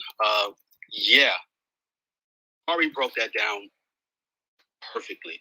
But the other thing I wanted to add to that is the simple fact that we already know that there's been subreddits and a growing number of people that are just, rep mafia, ready to just go to war for reps because it's harder to get sneakers. No, it's harder to get the popular sneakers. Not everything is selling out. Not everything is unattainable. Only the stuff that has been force-fed by people like me and the blogs on a consistent basis is what people are upset that they're not getting. And 9 times out of 10 is Jordans and more coveted Adidas and some Kith collabs and stuff like that. It's never really all of the, everything that's releasing, because Thunder 4s, the Red Thunder 4s, we can't say that those were unattainable. People got them. We didn't hear an uproar of, oh, damn, whatever have you. But yeah, I just wanted to throw that out there. The Rep Mafias, that's not going nowhere. I think it's actually going to grow stronger, but their argument for the reps is null and void. I love that you put that out there. And I actually would like to extend an invitation to an up-and-coming YouTuber that's actually in here, brother guy that goes by the name of Wyatt. Wyatt, if you would like to come up, request the microphone. Is that Wyatt's favorite? Yeah, Wyatt, everybody's favorite. Yeah. And I've watched his videos as well, and Wyatt has been transitioning his content into doing, more like, they call them option Bs, replica, fake, real versus fake, stuff like that. And I kind of want to get his insight about what that transition has looked like in terms of traction on his channel. But, just kind of going back to what works and what doesn't work, right? Like, again, shout to Jacques. By the way, look, I'm not even saying this because Jacques is in the room. Like, shout to Jacques for giving us a little bit of his time. But I'm going to tell you like this. Jacques, just so you know, like, I don't know if you know out here, but a lot of people call me a baby you, like it's an insult.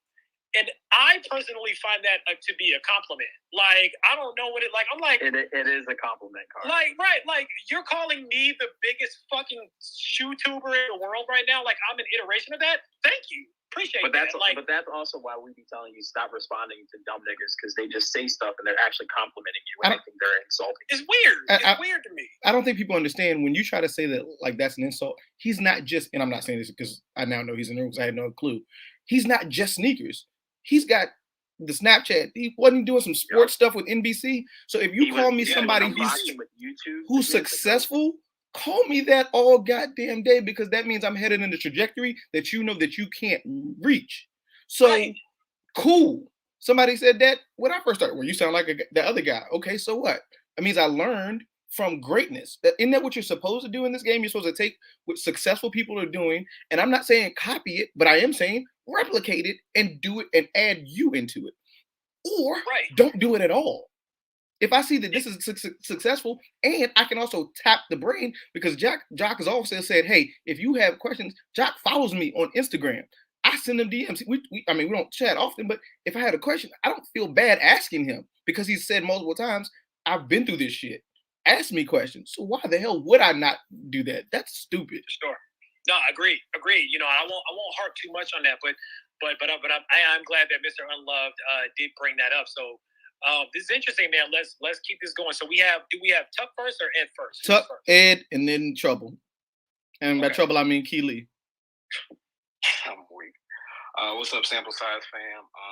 Kind of going off, I think one of the dudes said before, like I said, the age group looking at this is 20 and under.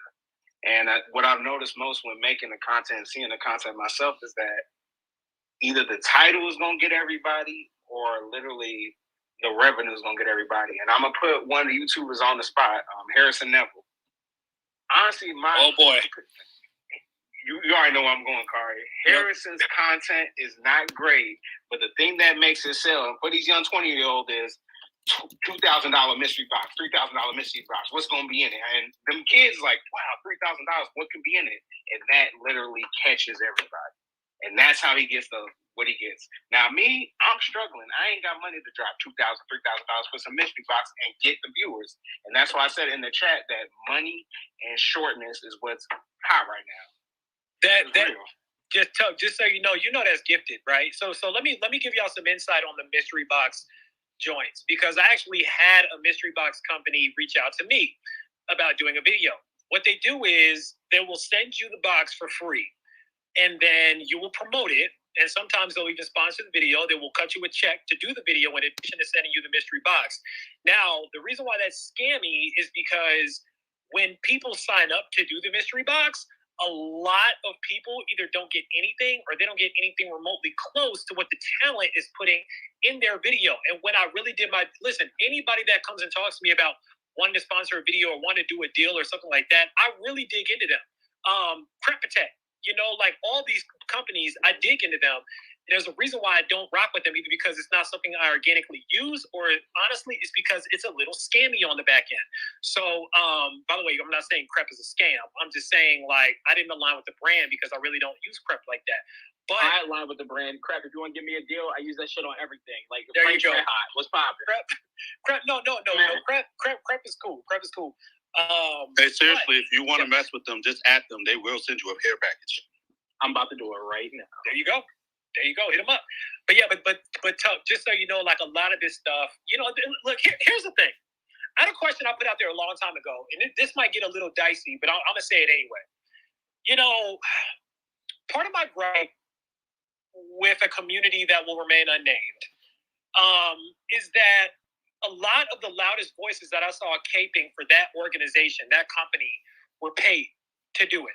And for me, my question is always, if you are getting a check for this, would you still have the same feelings about this company or this product or this thing, right? And that's really, now listen, I'm not a full-time creator. Like y'all know that I'm not a full-time person. So I understand it might be a little different when you're a full-time creator. You got bills, family. But at the same time, it's hard for me to connect with the Harrison Nevilles and the people that the kids are connecting to. And again, I don't want to sound super old. I get it. Like we're in a different time. Kids are kids. But it's like, as a creator, it's hard for me to lay my head to the pillow at night, knowing that I'm being like paid for an opinion that I normally wouldn't have if I wasn't getting a check for it. It's hard, when you're a content creator, but that's where I'm at with it. But just to your point, yeah, no, man. Now Harrison gets gifted all that stuff. He's not. Chances are, I don't know him. I've met him one time. I met him at SneakerCon. He's not a bad guy in person. I think that just at his level, he has over 1 million subscribers on his page. He does this full time. He's just in the machine, right? He's just feeding the machine. He's feeding what works at this point. So if it's mystery boxes, whatever gets the views, that's what gets the views, but it's tough out here,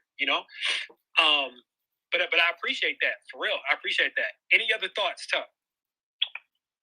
Nah, man, it's just basically, for me, it's hard because I'm trying to get my stuff up myself and get all my Manir stuff up as well. It's just, you got to take progress, hard work. That's all you can do at this point.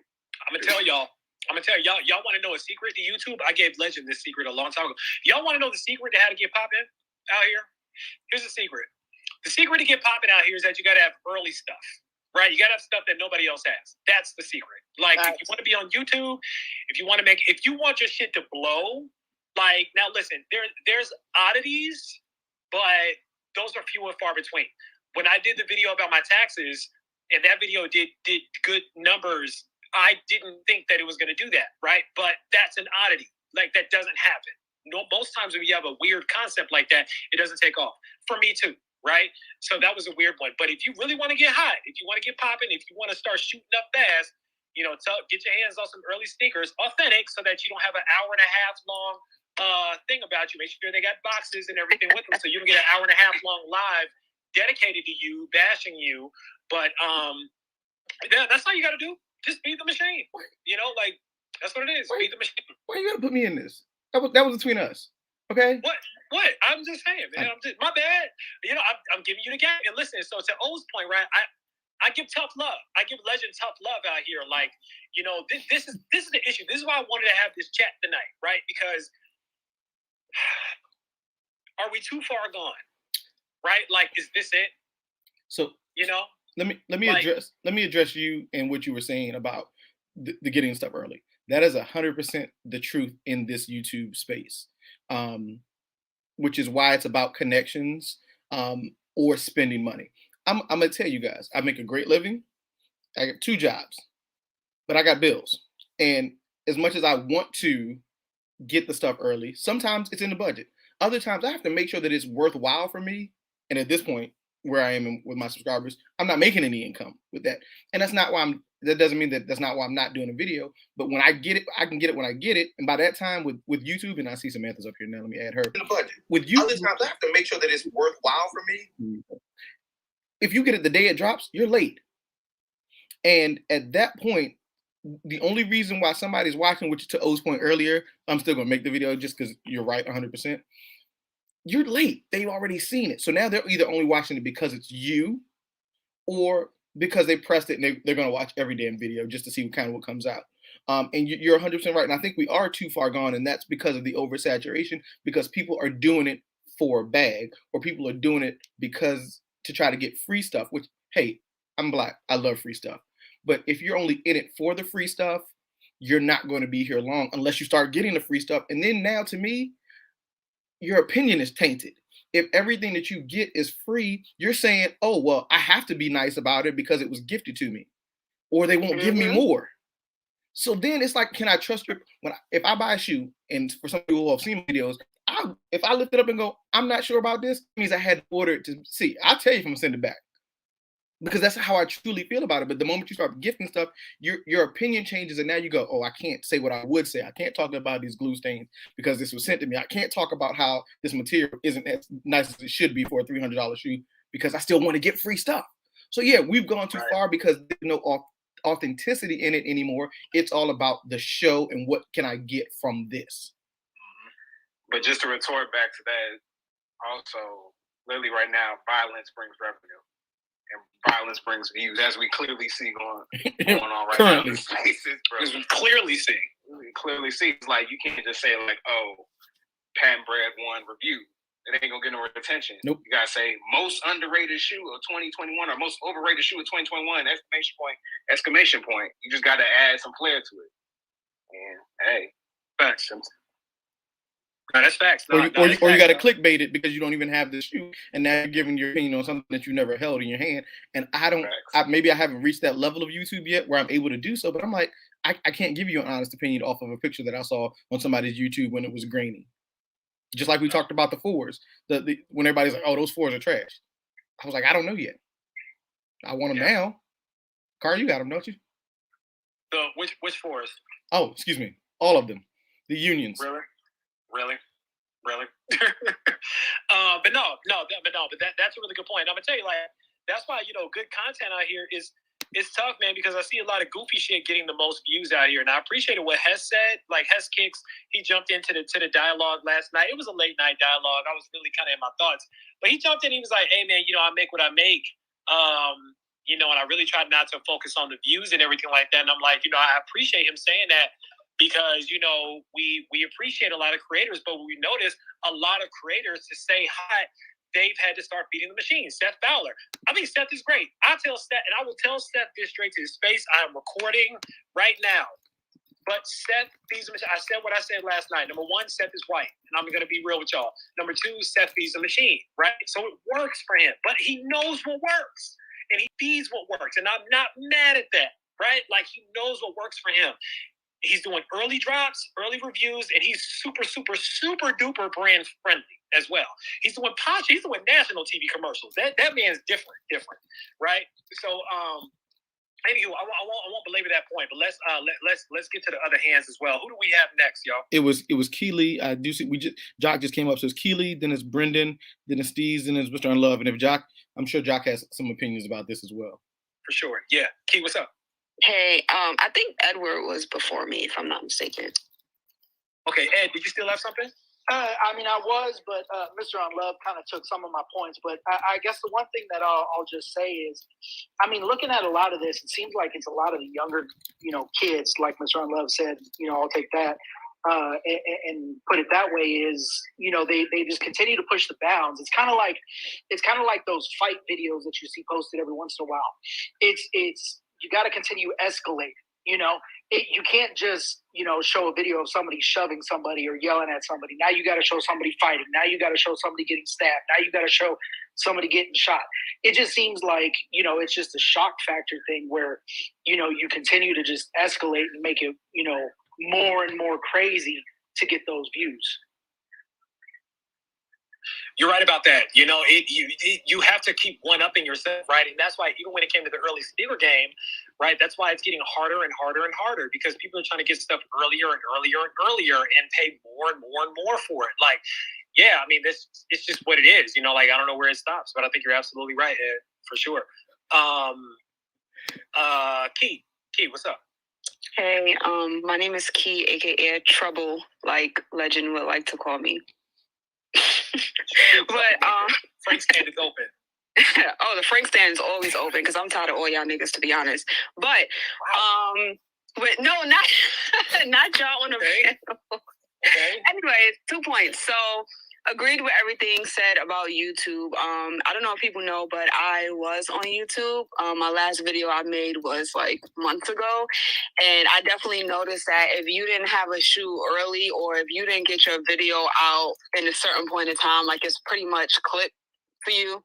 So for me, it was like my struggle was definitely like, do I really want to post this? Because I got it like, you know, after the release or whatever the case is. But I do think that, like, for example, Legend, I do think you should do the Ultra Boost 21, 22, whichever one you got, because I think that's important. I think that when people see that you still being yourself, regardless of what everyone else thinks, like, you're in a different lane at that point.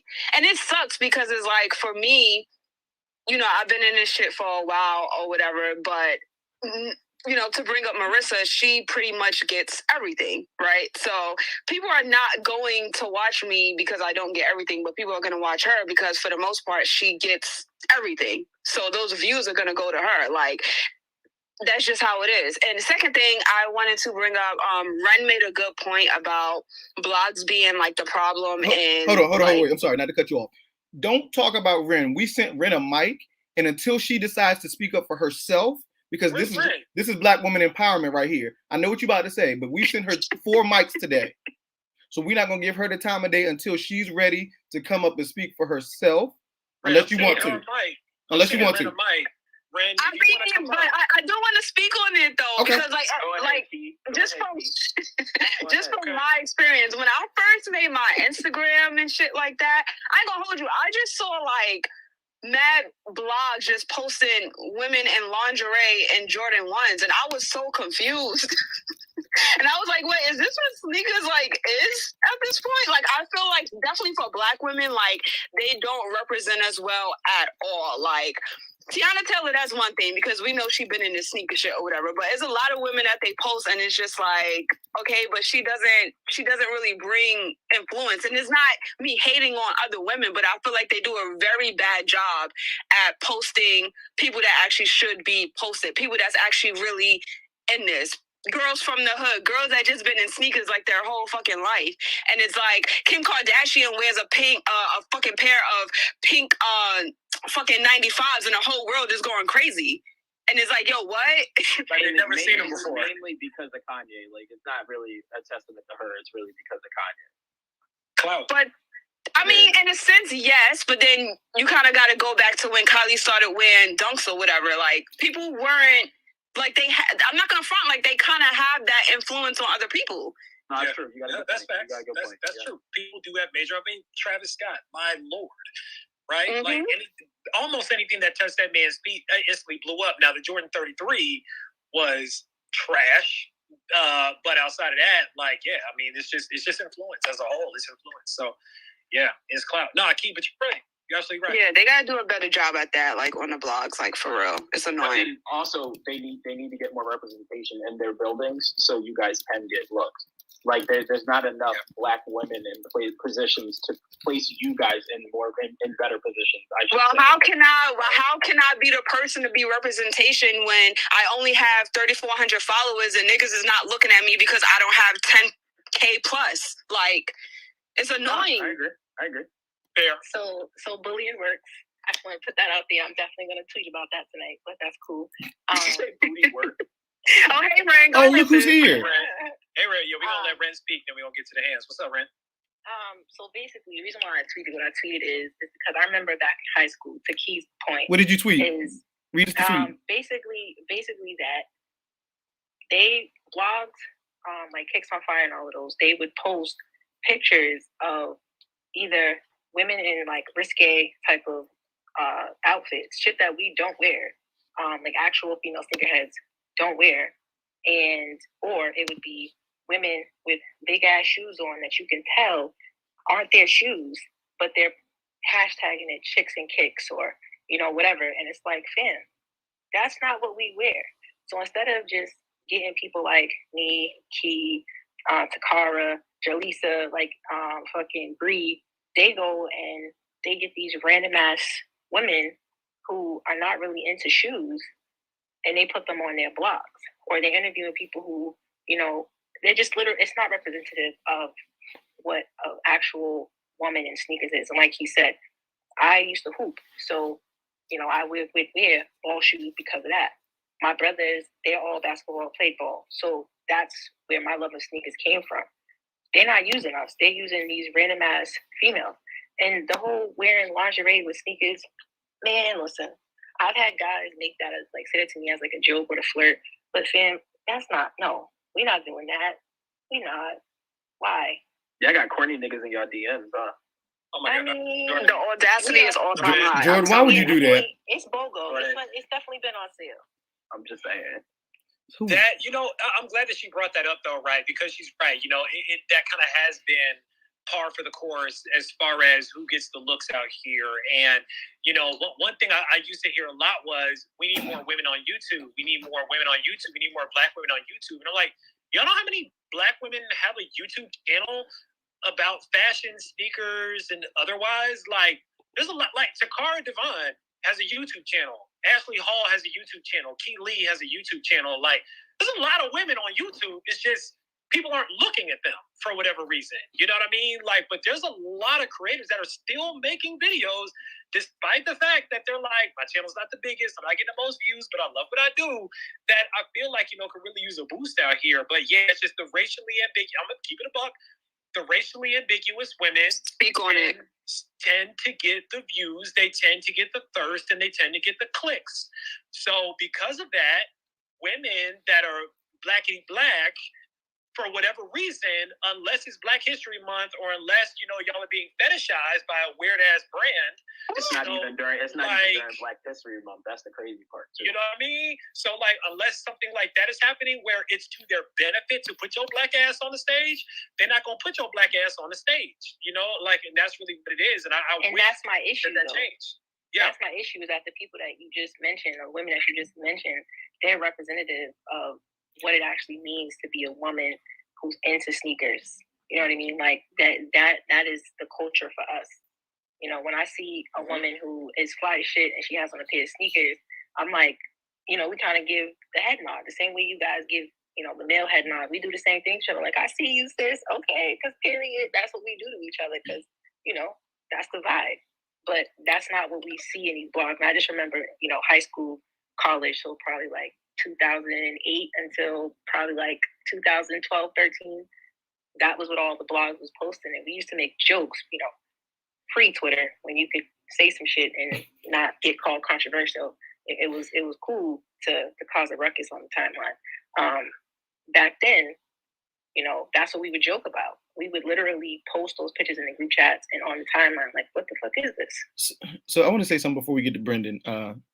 What I've noticed is characters get the play, and I'm going to leave it at, I won't give me any examples because I'm going to offend somebody, but people who are not uniquely them on and off screen are the ones that are, bigger than life personalities. I'm the same person that you're going to get as we talk right now if we hung out.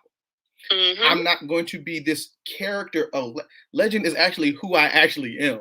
These guys talk to me on a daily basis. This is who I am when I wake up and when I go to bed.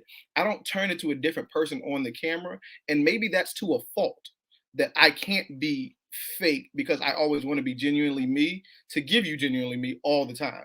And maybe that's a bad thing. And I do want to speak on that, but I do want to get to these hands because I know they got some stuff to say. Brennan, what's good? Yeah.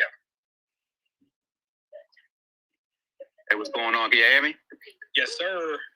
Again, thanks for having me, man. A lot of people on here are the reason why I even started the channel. So thanks for having me on here tonight. And I would like to back up what Legend was saying, bro. I had a lot of friends that hit me up like, man, you need to be more spunky, more loud, more. But my personality, my name is Be Easy in real life because my personality was real chill.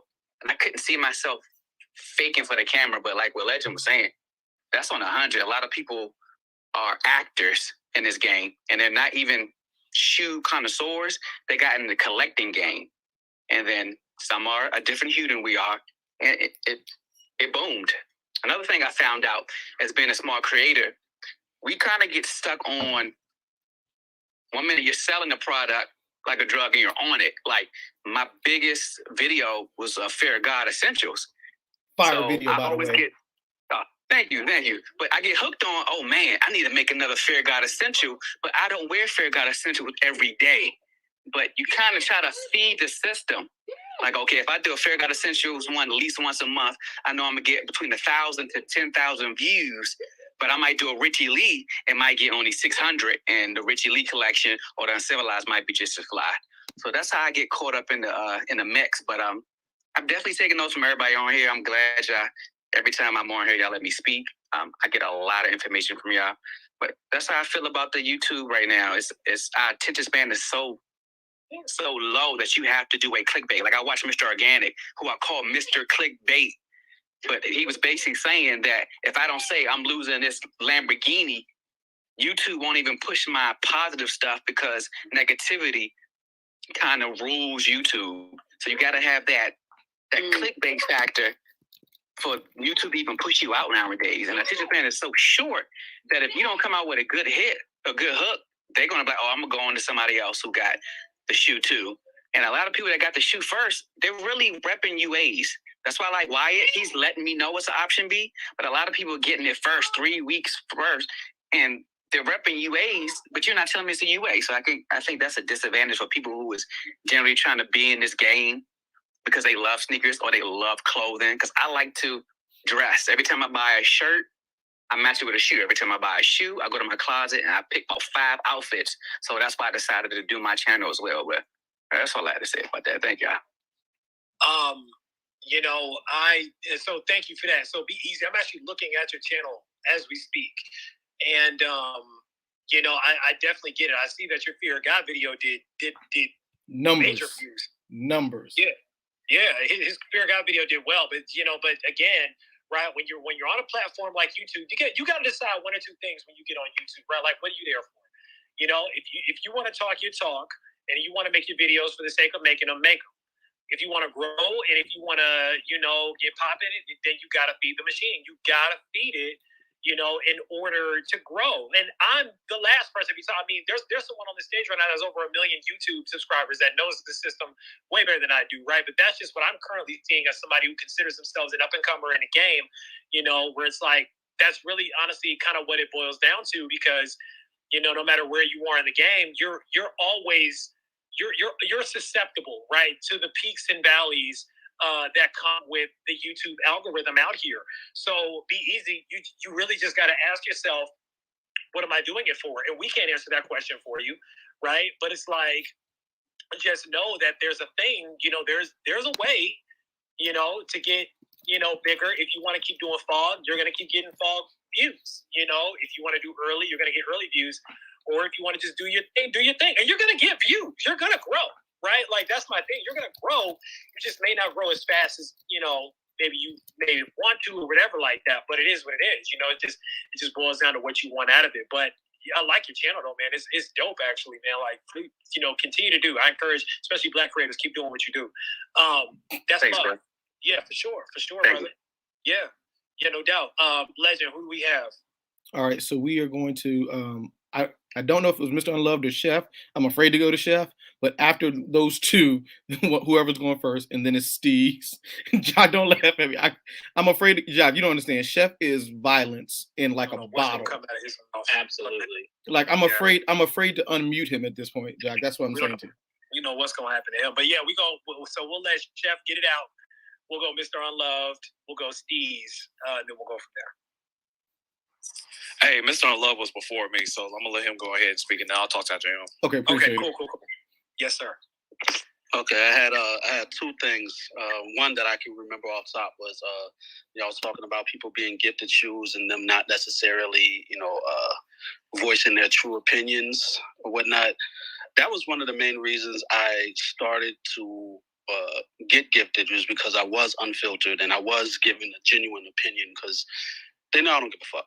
They truly know. I talk to the designers personally, like before the shoe comes, when the shoe comes, after the shoe is out. I'm already we're talking, and that goes for almost all of them on the design team, from the textile workers to the people in marketing. I'm talking to all of them. But outside of that, I told people this is just like right when I first started to gain some type of notoriety out there. My main reason for like pushing and taking photos on Instagram from 2013 to up until like 2016 was to try to get noticed by Foot Locker, Champs, and all of them to get some of those seeded gifted packs and stuff like that. I just got lucky to get friends that actually worked at the brand on the outside, so I didn't have to go to a Foot Locker or a Champs DTLR or Bouvilla or anything like that. That's how I got lucky with that. But there are also other people who get seeded stuff that don't hold back, that are unfiltered. But for the majority, yeah, you'll see people who curve their true opinions on a lot of this shit because they want to continue to get seeded. But I wanted to throw that out there. There's a lot of people that are seated that are not even on social media. That's the other thing. People who get a lot of this stuff and you'll never see it because they can care less about social media. No, that's a fact. I appreciate you saying that. Like, I'm gonna be real with y'all. Like, we talked about this a little while ago, right? Like, a lot of sneakers that I got seated, were from friends, that worked at the brand. I had a homie that worked at Greenhouse. She's incredible. And she knew that I rocked with her outside of sneakers. We were just friends, right? And so because she looked at it, she valued my opinion, appreciated it. They didn't ask for no videos. They didn't ask for no content. They didn't ask for anything. Like, she said it because I was cool people. She left Greenhouse and went on to greener pastures, no pun intended. And I haven't gotten a package from Greenhouse since. I haven't gotten not one shoe, not one stitch of clothing, not one article of anything since she left the company. It's fine. So be it. It is what it is. But to Mr. Unloved's point, like, that's why I loved when he got the airship pack, with the ones. When he got that pack in from Jordan brand, I was like, this is what it should be about. I appreciated that. But all to his point, there are people that are really just have a strictly business relationship. They're strictly influencers, and there's other people that's kind of a mixed bag. It is what it is. So anyway, I won't belabor that. Chef, what's up? Hey, how y'all doing? I just wanted to give a heads up. Me and the fellas been drinking, watching the 49ers and Packers game, so I'm not liable for anything that I say on this space. What's the score before you go? Here we go. It's 7-0. The Packers are up, but the 49ers are in the red zone. Okay, thank you. I can't watch it because I get distracted. Thank you, bro. I got you. But yeah, cool. Let's choose some violence. First point is going to be about the blogs. For these blogs, it's all about a numbers game, and they know what drives engagement and what doesn't. And we live in a super over-sexualized society, so they're not going to choose the women with authentic, realistic bodies like a Takara or an Ashley or a Key. They're going to choose the girl with a fake tan who took a couple trips down into DR and got on some dirty Air Force Ones to post on their page to get that engagement not up. the dirty Air Force Ones. Yes, I don't care. But yeah, so it's okay. Yeah, so it's kind of hard to push out and to put on the forefront those who are genuine and authentic when it's the fakes that gets the numbers, literally and figuratively. And as far as YouTube, the issue with YouTube is you're having less people who are accepting content or watching content in long form on YouTube and are more watching in a short form as far as like TikTok or Reels on Instagram or even YouTube stories. Because Kari and I was talking about this last night. I don't really watch early reviews on YouTube anymore because by the time somebody posts an early review, someone like a Mr. Unloved has shown detailed photos a month prior. And that's less time in my day because we all got the same 24 hours. So we got to allocate it properly where we can. And so I'd rather not watch a long video on a shoot when I can just look at photos for 30 seconds. So it's just content and going for shorter form content. Touche. Yo, obviously short form content is winning right now.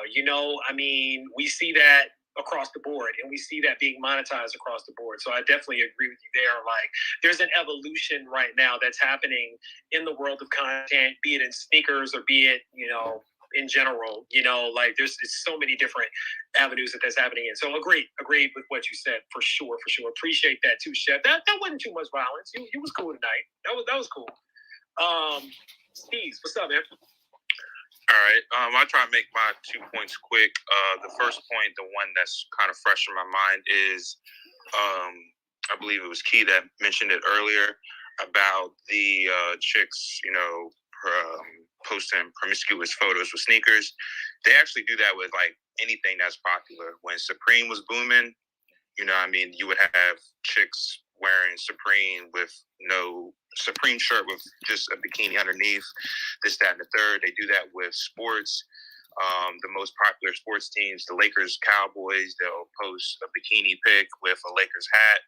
They just know it's going to get that engagement, and then half the time they're not either interested in it, and they're just doing it to kind of jumpstart what they want to do, whether it be music or them being a model or actress. Again, this is just for a lane for them to exploit to get to the venture that they want to land at. Second point is someone mentioned it earlier with the mystery boxes. I kind of fell in a pigeonhole or a rabbit hole rather with the mystery boxes on YouTube, and I seen a reaction video with Cool Kicks, and he kind of explained it. He explained it with as far as the purpose for a mystery box is you get your mystery box in hopes that you can make a profit off of that mystery box, which makes sense. So if you buy a $2,000 mystery box, you are hoping to resell the shoes and flip them to make a $500 profit and sell that mystery box for $2,500. He got the mystery box. He broke it down. He made actual breakdowns of each shoe, which was reasonable. Some of those shoes weren't even new. They were used. Some of them I've never even seen before. It was like, I was like, I don't know how he's going to sell those, but I mean, he did. He said it. He did in the comments. You'll get random sizes. You'll get a size 15. you'll get a size 9 and then a size 11, and you kind of do your best to kind of let those shoes go, get those shoes off. And the thing that kind of struck me is that he broke it down and everything, and was like, I didn't get my value, for my fair market value for these shoes. So he reached out to Cool Kicks, and Cool Kicks at first they were cool. He was like, hey, when are they shipping out? They were like, yeah, we're shipping them now. You should receive them in so and so time. And then after he got them, he was like, yo, there's something wrong. I mean, this is not what y'all advertise. Like, it's just not it. Is there something that you can do about it? Can I get like a partial refund? He sent them 2 or 3 messages, and then they eventually blocked him. And so he was just stuck with the shoes as far as, how he was going to get them off. And I mean, I felt for him, but it's like you're rolling the dice with getting those mystery boxes as an actual customer or reseller. So I just wanted to point that out for anyone that was like kind of contemplating buying those mystery boxes. I would definitely proceed with caution, because I would hate for someone to kind of be in the red from a bad investment. What did I say? What did I say earlier about the mystery boxes, y'all? Right. We talked about Harrison Neville. I rest my case. I did want to ask you a question, because you mentioned the women that are posting those pictures. You mentioned that they were rocking a specific team. What team was that again? So I was just pointing out, I'm a Lakers fan. I just want to say, was it 17-time champions, or did I get that wrong? Oh yeah. I'm a Lakers fan, no doubt. I'm just saying because they know that the Lakers fan. Let's get it straight. Lakers Twitter is toxic. If you want to talk about toxic, Lakers Twitter is really toxic. Like, I don't even try and engage with Lakers Twitter. Like, a lot of them have zero basketball IQ. A lot of them just kind of rapid reactions is either they're super happy or super negative. So I mean, someone told Russell Westbrook's brother that he needs to get his glasses fixed, and his brother lost his shit. It was right. Yeah, I mean, I was actually in 2 of the spaces with his brother. Now his brother, I don't want to get off on a tangent, but his brother is kind of stupid. Anybody that knows basketball, and I'm just gonna leave it at this. He said Steven Adams was a dominant big man. Oh, Jesus. Oh, that happened? Yeah, and he said that Steven Adams averaged 20 and 12 one season, and someone pulled his card and was like, Steven Adams never averaged no more than 14 points a game, and after that, he left the space. So I don't know how valid Russell Westbrook's brother is. I mean, I understand he's trying to defend his brother, but you can't be coming in space and saying Steven Adams is the dominant big man when he clearly wasn't. I just had to get you to say that one more time, because Oh yeah, no doubt. I mean, it's the Lake Show, baby. We go to the playoffs and probably get bounced out in the first round. But chill. Melo needs to chill out. We nah, it's not happening. It's not happening. Kari, you laughing kind of hard right now. That's unnecessary. To Steve real quick. Yeah. So my thing is, right, like I hear that with them trying to, brands and things like that, trying to get attention with the clicks and all of that. But that's why I think that it's the blogs that are toxic to the community and to the culture, because they would actually attract more people if they used representation or something that is representative of the actual community. When I see that, it turned me off. And my first thing is to talk shit. It's not to be like, oh yeah, they're great. And then going forward, I'm not going to engage with their content. Whereas if they posted people who legit look like they actually have a sneaker collection, or that they rock whatever it is, I would be more inclined to be like, all right, bet this is something that I want to consume. I don't consume things that I don't want. So y'all might see me say on Twitter all the time, I cop what I like. If I cop something, I don't care if you don't like it. I say all the time, I don't like the Jordan 9, the LeBron 9. I'll be like, oh my God, no. I'm going to die on that hill, because that's how I feel. You feel me? So if they would post some shit that was actually representative of the female sneakerhead community, and I hate the word sneakerhead, but it is what it is, that would be more authentic, which I think is the theme of tonight, is authenticity. And that's just not what they do when it comes to women. And I don't like that. I know, we harp on it all, every space that, representation for women is pretty trash, from the exclusives to, just in general, how our engagement on YouTube, or just in general in the sneaker community, the representation is trash. And this is my grievance, my gripe, and I think that it's the blogs that do a terrible job of community, especially for us. Like, it's toxic for us. Mm-hmm. Right. And I just wanted to hey, whoever's driving, please get to your destination safely. Oh no, that's Ren. She on her way to a sneaker link. Don't do that. Please get there, Ren. Right. Do that. I didn't cause some heat. It's being recorded, so I'm gonna be quiet. You good? Nah. So anyway, I definitely agree with everything you're saying. My point was just more so just using as another example that it was prevalent. To me, it's not as prevalent or as bad as it used to be, but I will say I do think certain brands have kind of took heed to that. And I'll use the example, if you go to the sneakers app, and I know people kill the sneakers app all the time with their content, but they definitely do, I think, at least a good job. I've seen some dope fits on there with the sneakers kick check. That's probably the only content I'll probably engage with as far as on the sneakers app. They actually show, everybody, every creed, every color, every different type of shoe. It doesn't have to be a hype beast shoe. So I do think that is going in the right direction, at least for right now. So, but I definitely was agreeing. I was just making another example earlier.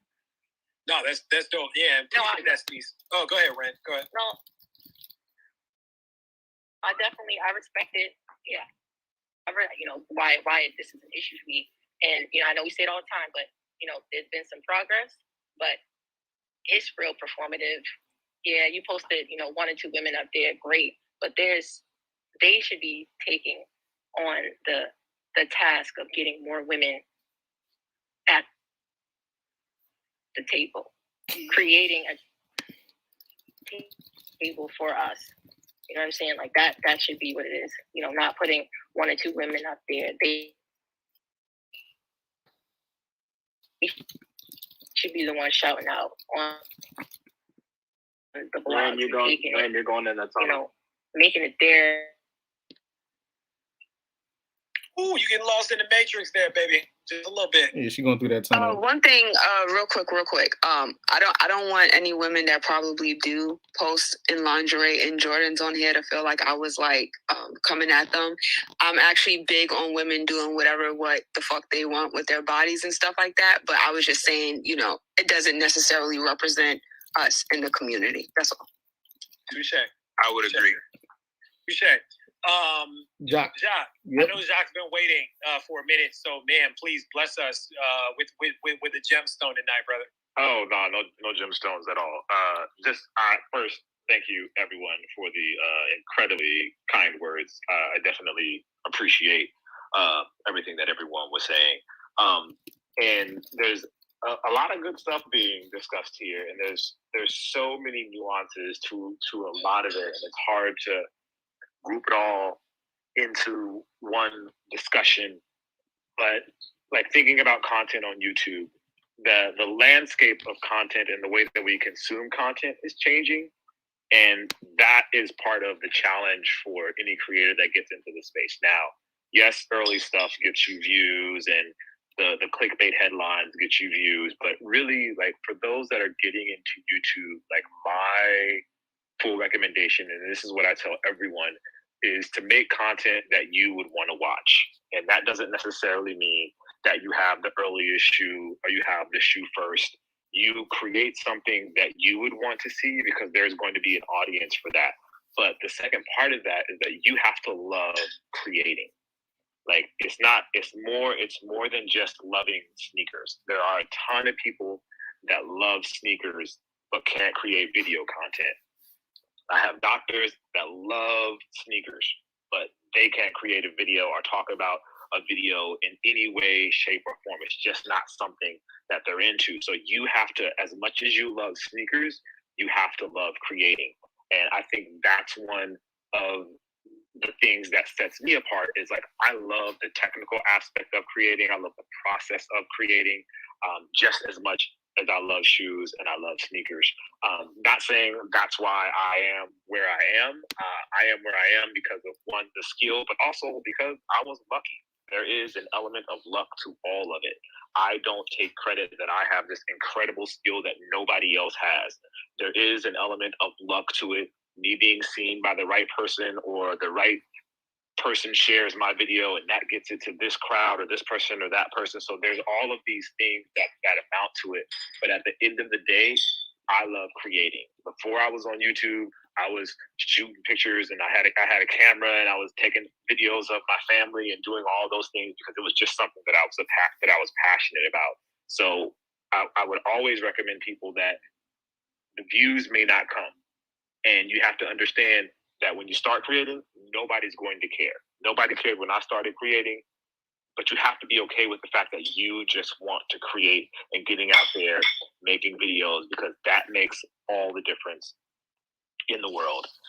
Now, the blog content, I think we have to, I think as someone that's worked at the blogs and that's been quote unquote competition for the blogs as well, I think we have to realize that the blogs are a business as well, and they're in the business of getting views. They're in the business of sharing information, but these are all full-on businesses now. And I think there is an element of making sure that you get the views. And if certain things don't get the views, you're going to do what's safe. It's a lot of reasons why we complain about a lot of these companies.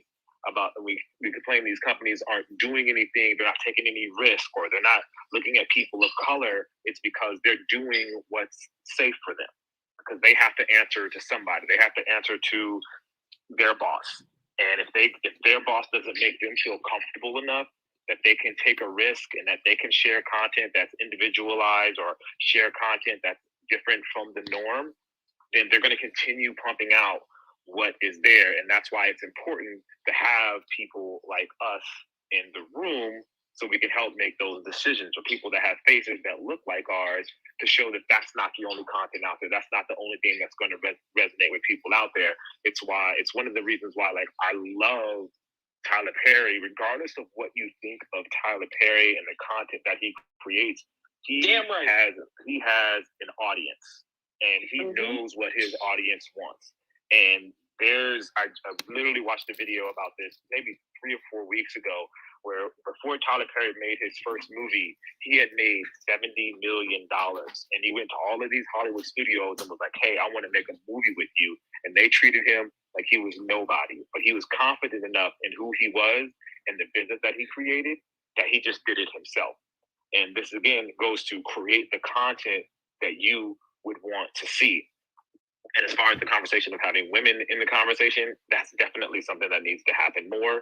I think brands are being a little more active about it. I think Jordan Brand, of all the brands so far, has been the most active about it.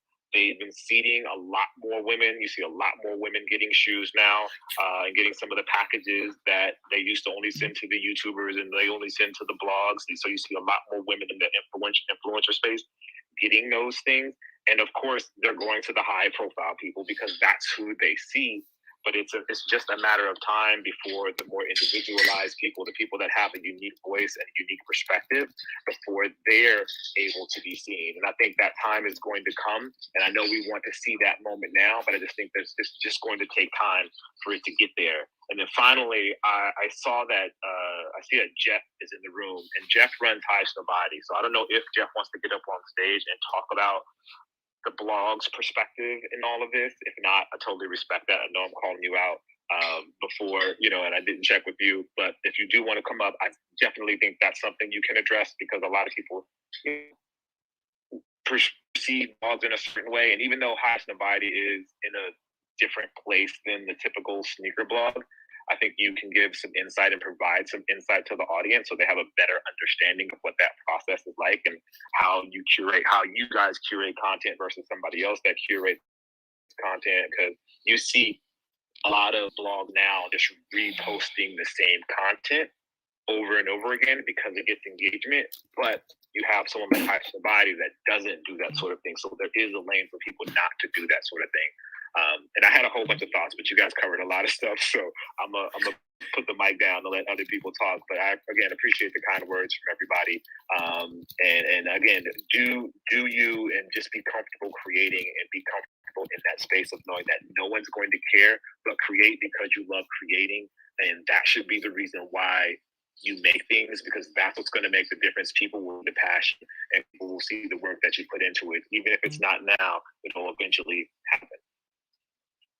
I think, and thank you for that, Jacques. That's a really good bow that you put on a lot of things that we've been talking about tonight as we start to kind of ramp down. So I did send a mic out to Jeff, by the way, if Jeff would like to come up and kind of speak on Highsnobiety behalf on kind of what they look at, because I do agree Highsnobiety is a different kind of publication, a bit more upscale. They do a little bit more curated stories as opposed to just, viral clips of people cleaning off their windshields with fragment Jordan 1s, but they actually have real writers that are making real pieces out there. So, Mike has been sent out there. But, I do appreciate what Zach said, though, about the fact that, this thing takes time, right? Like, everybody started from somewhere. Jacques himself, would say, legend and myself, I know we've gone all back in the archives. We started at day one, watching people like Jacques' channels. I do that really with everybody to kind of see their progression,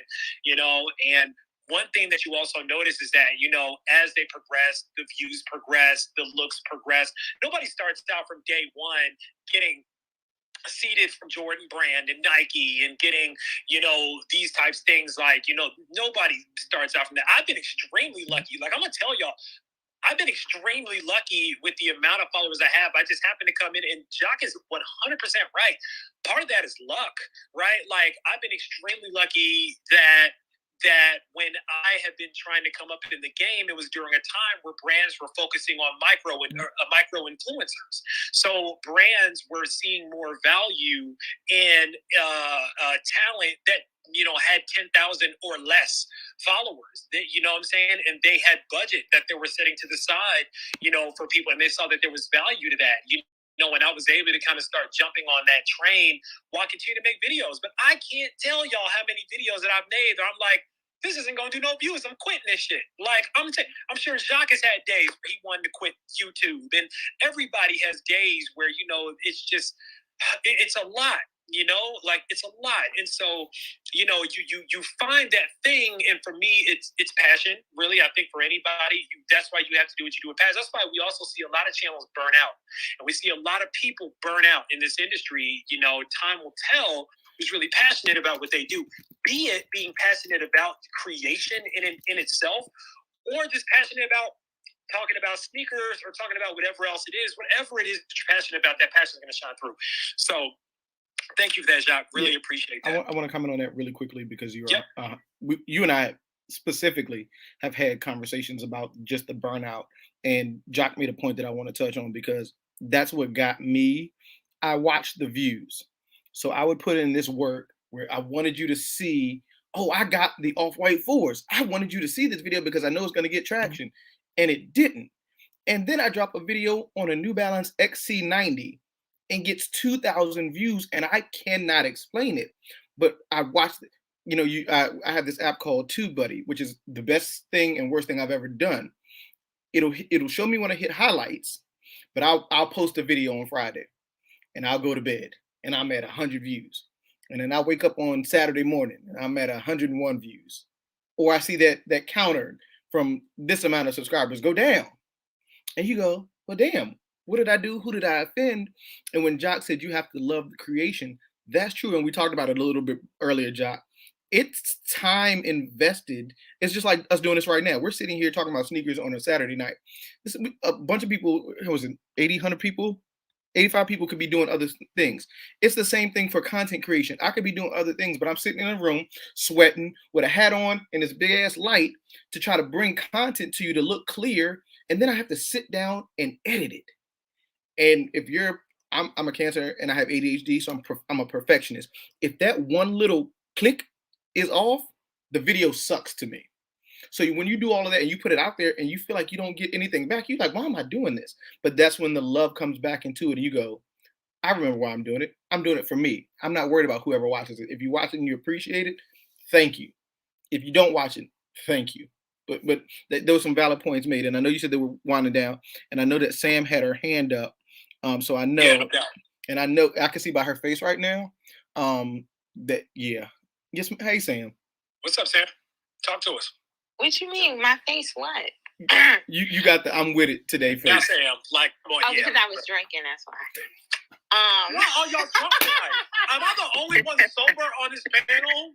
Well, Saturday. So. Well, it was high last time, Kari. Oh, So no, Bree sober. See, I had a very long week, as Jordan knows, because I was telling him the tea that happened at work, even though I work from home. It was spicy. Y'all leaving us out? Okay, cool. But no, I'll tell you after the fact. Yeah, we'll do that afterwards. Yeah, I will say this though. So a part of like the whole blog thing, to me, it's not about them being the blog. To me, the blog doesn't look to be right. The blog looks to be first. So when Kanye posted that picture of like him and Nike, the Jumpman logo, it was just everybody's main goal was just to be first. Didn't even matter if it was right or if it's wrong, because the only person that seemed to take at least the correct approach was like, who was it? Nice Kicks? Because they actually broke it down and said what was happening, even though really, really nothing has happened, because we just don't know. As far as YouTube, I'll be honest, I don't really watch YouTube like that. I probably just started watching YouTube during the pandemic. But I will say I am subscribed to people's videos. I do let them play so that they get their views, because I feel like that's the least that I can do. Like, have it playing, doing whatever, supporting my people, and whatever the case may be. And to Chef's point, yes, people want information or whatever you want to call it in smaller views.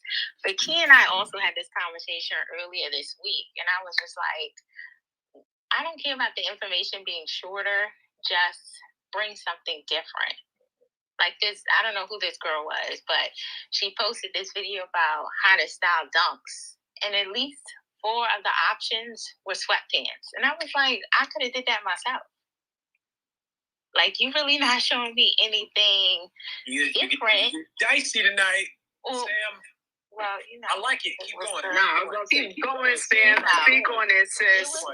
It was just nothing different. And it's probably because, I've been around a long time. I'm 40. No one's really checking for no 40-year-old Black woman who doesn't look 40. But it's just like, it's just like, unless you want crack, is this, if this is it, it's just like, what else is there? We don't see enough of us, that are out there, whether we're light skin, dark skin, in the middle, like, we just don't see it enough. And it would be nice to see it, but a lot of these blogs just don't post us. Something that she said was very important for the YouTube audience here.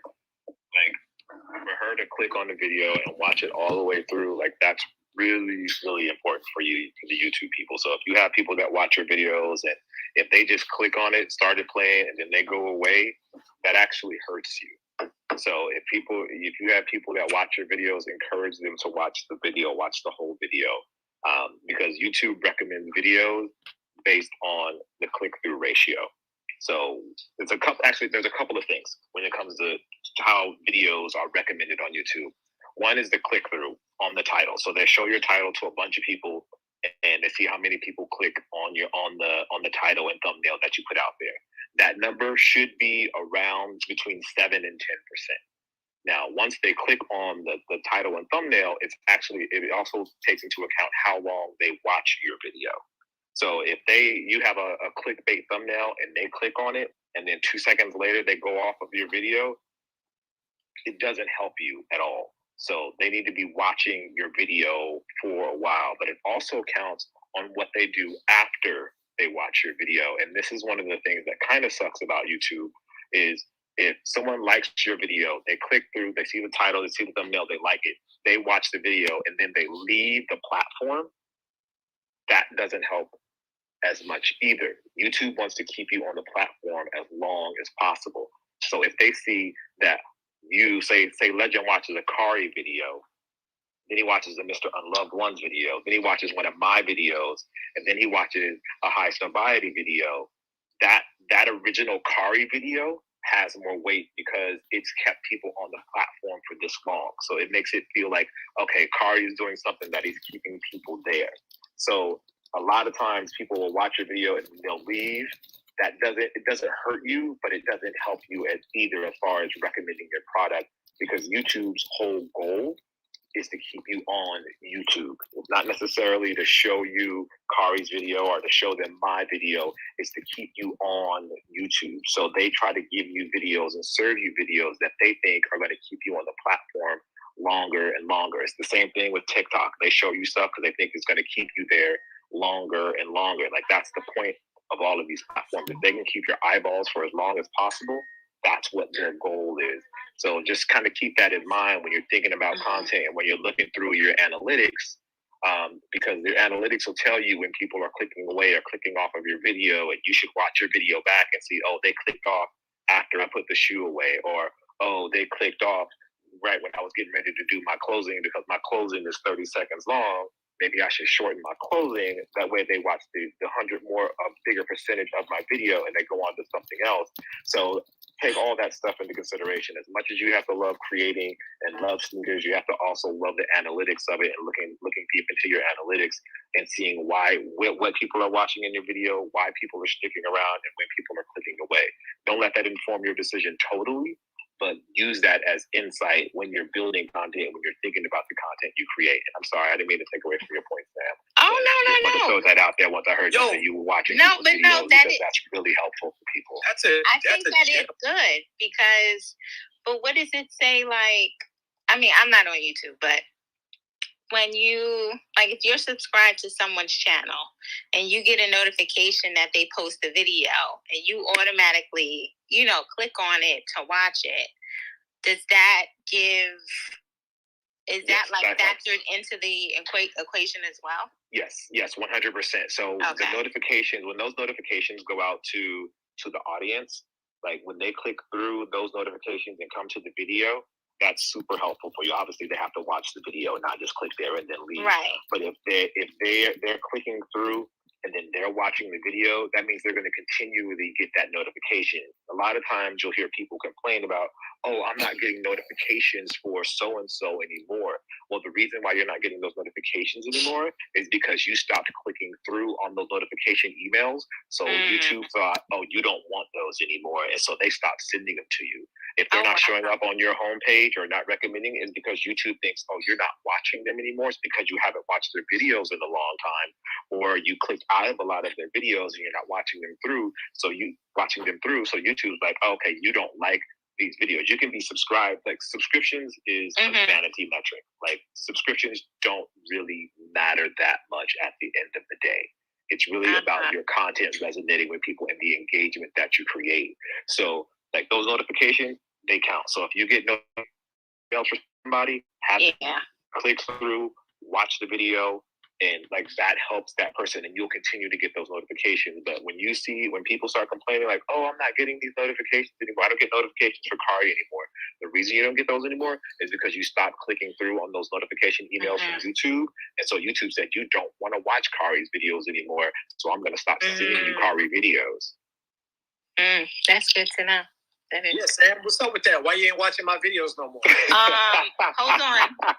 Look, I clicked through the notification. I turn it on. It is playing. I like to watch videos without, like, my thing is I have to watch videos when I have nothing running through my mind. Yeah, like, my mind has to be so clear for me to just, like, sit down, watch something, and be engaged in the content. Not to say the content is bad, but like, I know me and I like to focus on things. And if I feel like I missed something, like right now, my TV's on mute. Like, I'm not watching the TV and being here and interacting with everybody because I want to get, the full experience. So that's how I am with like the YouTube videos or just like any video that I watch, But look, I have my notification on for you guys.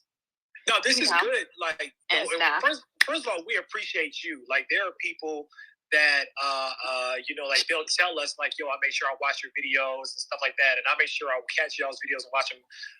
But that's a gem. Like, Jacques, I'm literally in my analytics right now. Like, just so you know, like looking at spikes and dips and, all that good stuff. Like looking at the retention and click through and all that. So I really appreciate that because he's right. Like, there's a strategy involved, when it comes to this, and that goes for publications, like as creators or in media, there's strategy, right? And I think that's kind of the theme for tonight is the fact that there's a strategy in everything because everybody is trying to do something. Yes, we should be, passionate about what we do. But honestly, a lot of times if you are passionate, you want to master that craft. You want to do better in it. You want to grow in it. You want to learn more about it, right? It's like editing, like you don't want to do the same type of editing all the time. Like you want to grow within your craft, right? It's like playing an instrument. You don't just play at the same level. If you really enjoy playing an instrument, you get better at it. You want to do more with it. You want to get more and more talented. So, that's really good. The first time I learned how to put a picture in my video, you'd have thought I hit the lottery. Or even one that pop up and they can still hear my voice. I thought I was doing. I was like, oh, I don't need nobody. I'm gonna add it to my resume, because I really thought like it really felt like growth, even something as small as that. And I think that's where what you're really in it for. And Kari knows this for a fact. And Jock, I'm telling you now, when I get those notifications, I go right to it. Kari really sent me a message one time. He goes, damn, 19 seconds and you're in the video? Yeah, because that's what you're supposed to do when you support somebody. Like the notification came, I was on my phone, let's get to the video, those, and I hit the like button even before it started because I typically know it's going to be decent content. That's why I'm here.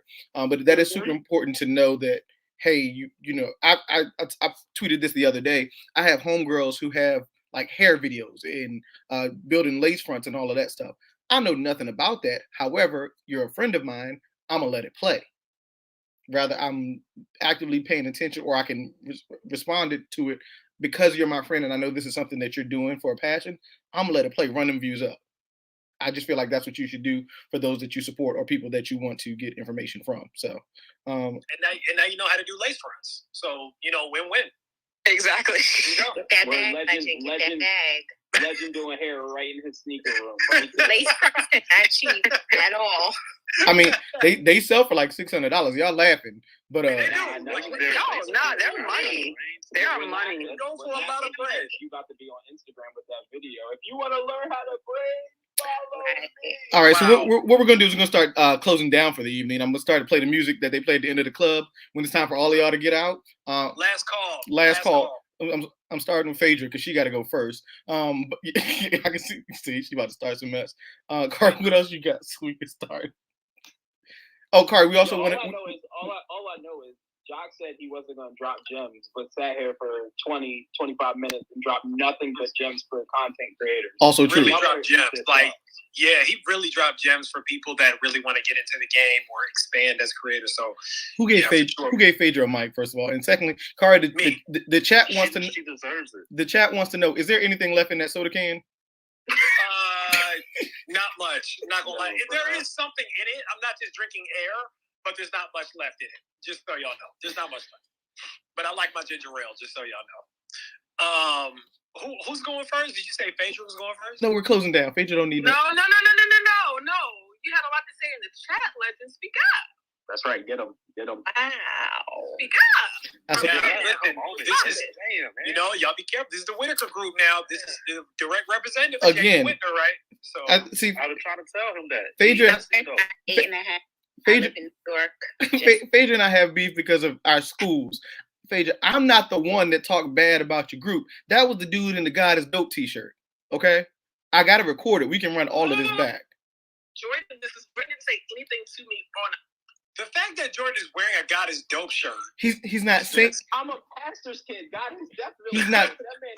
And you want this much violence wearing a God is Dope. He's not. Way to me night. No, he's staying out of the way because he knows what he said. Shoulder, and then you and Nate come in here and attacking me. So I have to stand up for myself. That's right. Get it. That's right. That's right. Let them know, Phaedra. And you should let them know by not giving them access to the Mind Year 2s because they don't like them. Let me get access to them, size 9. I don't know what 2s y'all are talking about. Them ashy ass 2s that leaked the other day. First of all, See? That's what we talk about. You see? First of all, shout out to the you were doing NDAs. So I got the same energy. I'm sorry. Them jokes is ashy. Hey Nate, where that Vino at, bro? Because them shoes needed. See? Hey, look, Again, that ain't me. I still have my AML ones. I didn't let them go. Yes, sir. Okay. I haven't. I did that little video, but now I think that I'm like. What do you say? I don't know. I have shoes that you don't have. Nate, let me. Wow. Ooh, wow. Look at All that. right. We trying to get them shoes. Oh, wait. I have my waffle ones also. Y'all see all right, you know what? She got in that photo right now. She killing it, boy. So the flex of the waffles, though, that's another type of flex. That's a different. That was different. F and F me one time, Phaedra. That's all I'm asking. Just F and F me. I just want to say behold the green and gold. No, it's just like No. Oh my god. He gonna throw his shit. I wish y'all could see what's going on in this live stream. Jock, you got to join us on the live stream next time. You got some time because this is where it gets crazy. Okay. That's right, Nate. Moisturize them tones, boy. That's right. Wow. Okay, so who do we have on hands? Because we've been in here 2 hours and 40 minutes again tonight. Somebody had their hand up though. What happened? No, somebody else had. No, Jeremiah has his hand up, and we're not going to do this tonight. Jeremiah and Tuck got their hand up. I would recommend going to Tuck before Jeremiah. Yeah, go to Tuck first. Jeremiah, go unload the clip. Oh boy. Okay. Go to Jeremiah. No more hands after these 2. Hey, Jeremiah, the hand is yours first, my boy. No. Tuck, no. Tuck, go first. That's a loaded clip right there, my brother. You're going. Go ahead. Okay. I guess I'm going. Okay. Basically, all I gotta say is that shout out to Jock for saying what he said. He did drop some gems, and honestly, the first time I started watching him is when he made sneakers for his mom for she was doing a marathon, and after that, I've been hooked ever since. Real, and like I said, something interesting bringing into the sneaker culture. And for all the people know the reason why the hell you're doing sneaker YouTube in the first place, if you're just trying to get free shit, just let that be known from the jump. Some people just trying to make connections in the actual sneaker industry, try to make a change in the sneaker industry. You feel me? I'm here for so it's free not if shit. you got. Please Not F and F about me. Nate, relax, bro. Let this man get his thought out. Damn. Man, Jordan ain't getting FNFs anyway, so it don't even matter, bro. Because he just talked so much land into I'm in here, like, for real. I'm very surprised I'm not blocked. But go ahead, Tuck. There's still time. My goodness. Yeah. Thank you. Thank you, babe. Thank you. But yeah, no, just wait until the next sample size, then it won't be here. But yeah, like I said, follow your people on, especially on this Twitter space now. Follow your creatives. You know, we all doing dope shit. The car doing dope shit. Everybody on the speakers is doing dope shit. So support each other because you never know where that shit gonna take you.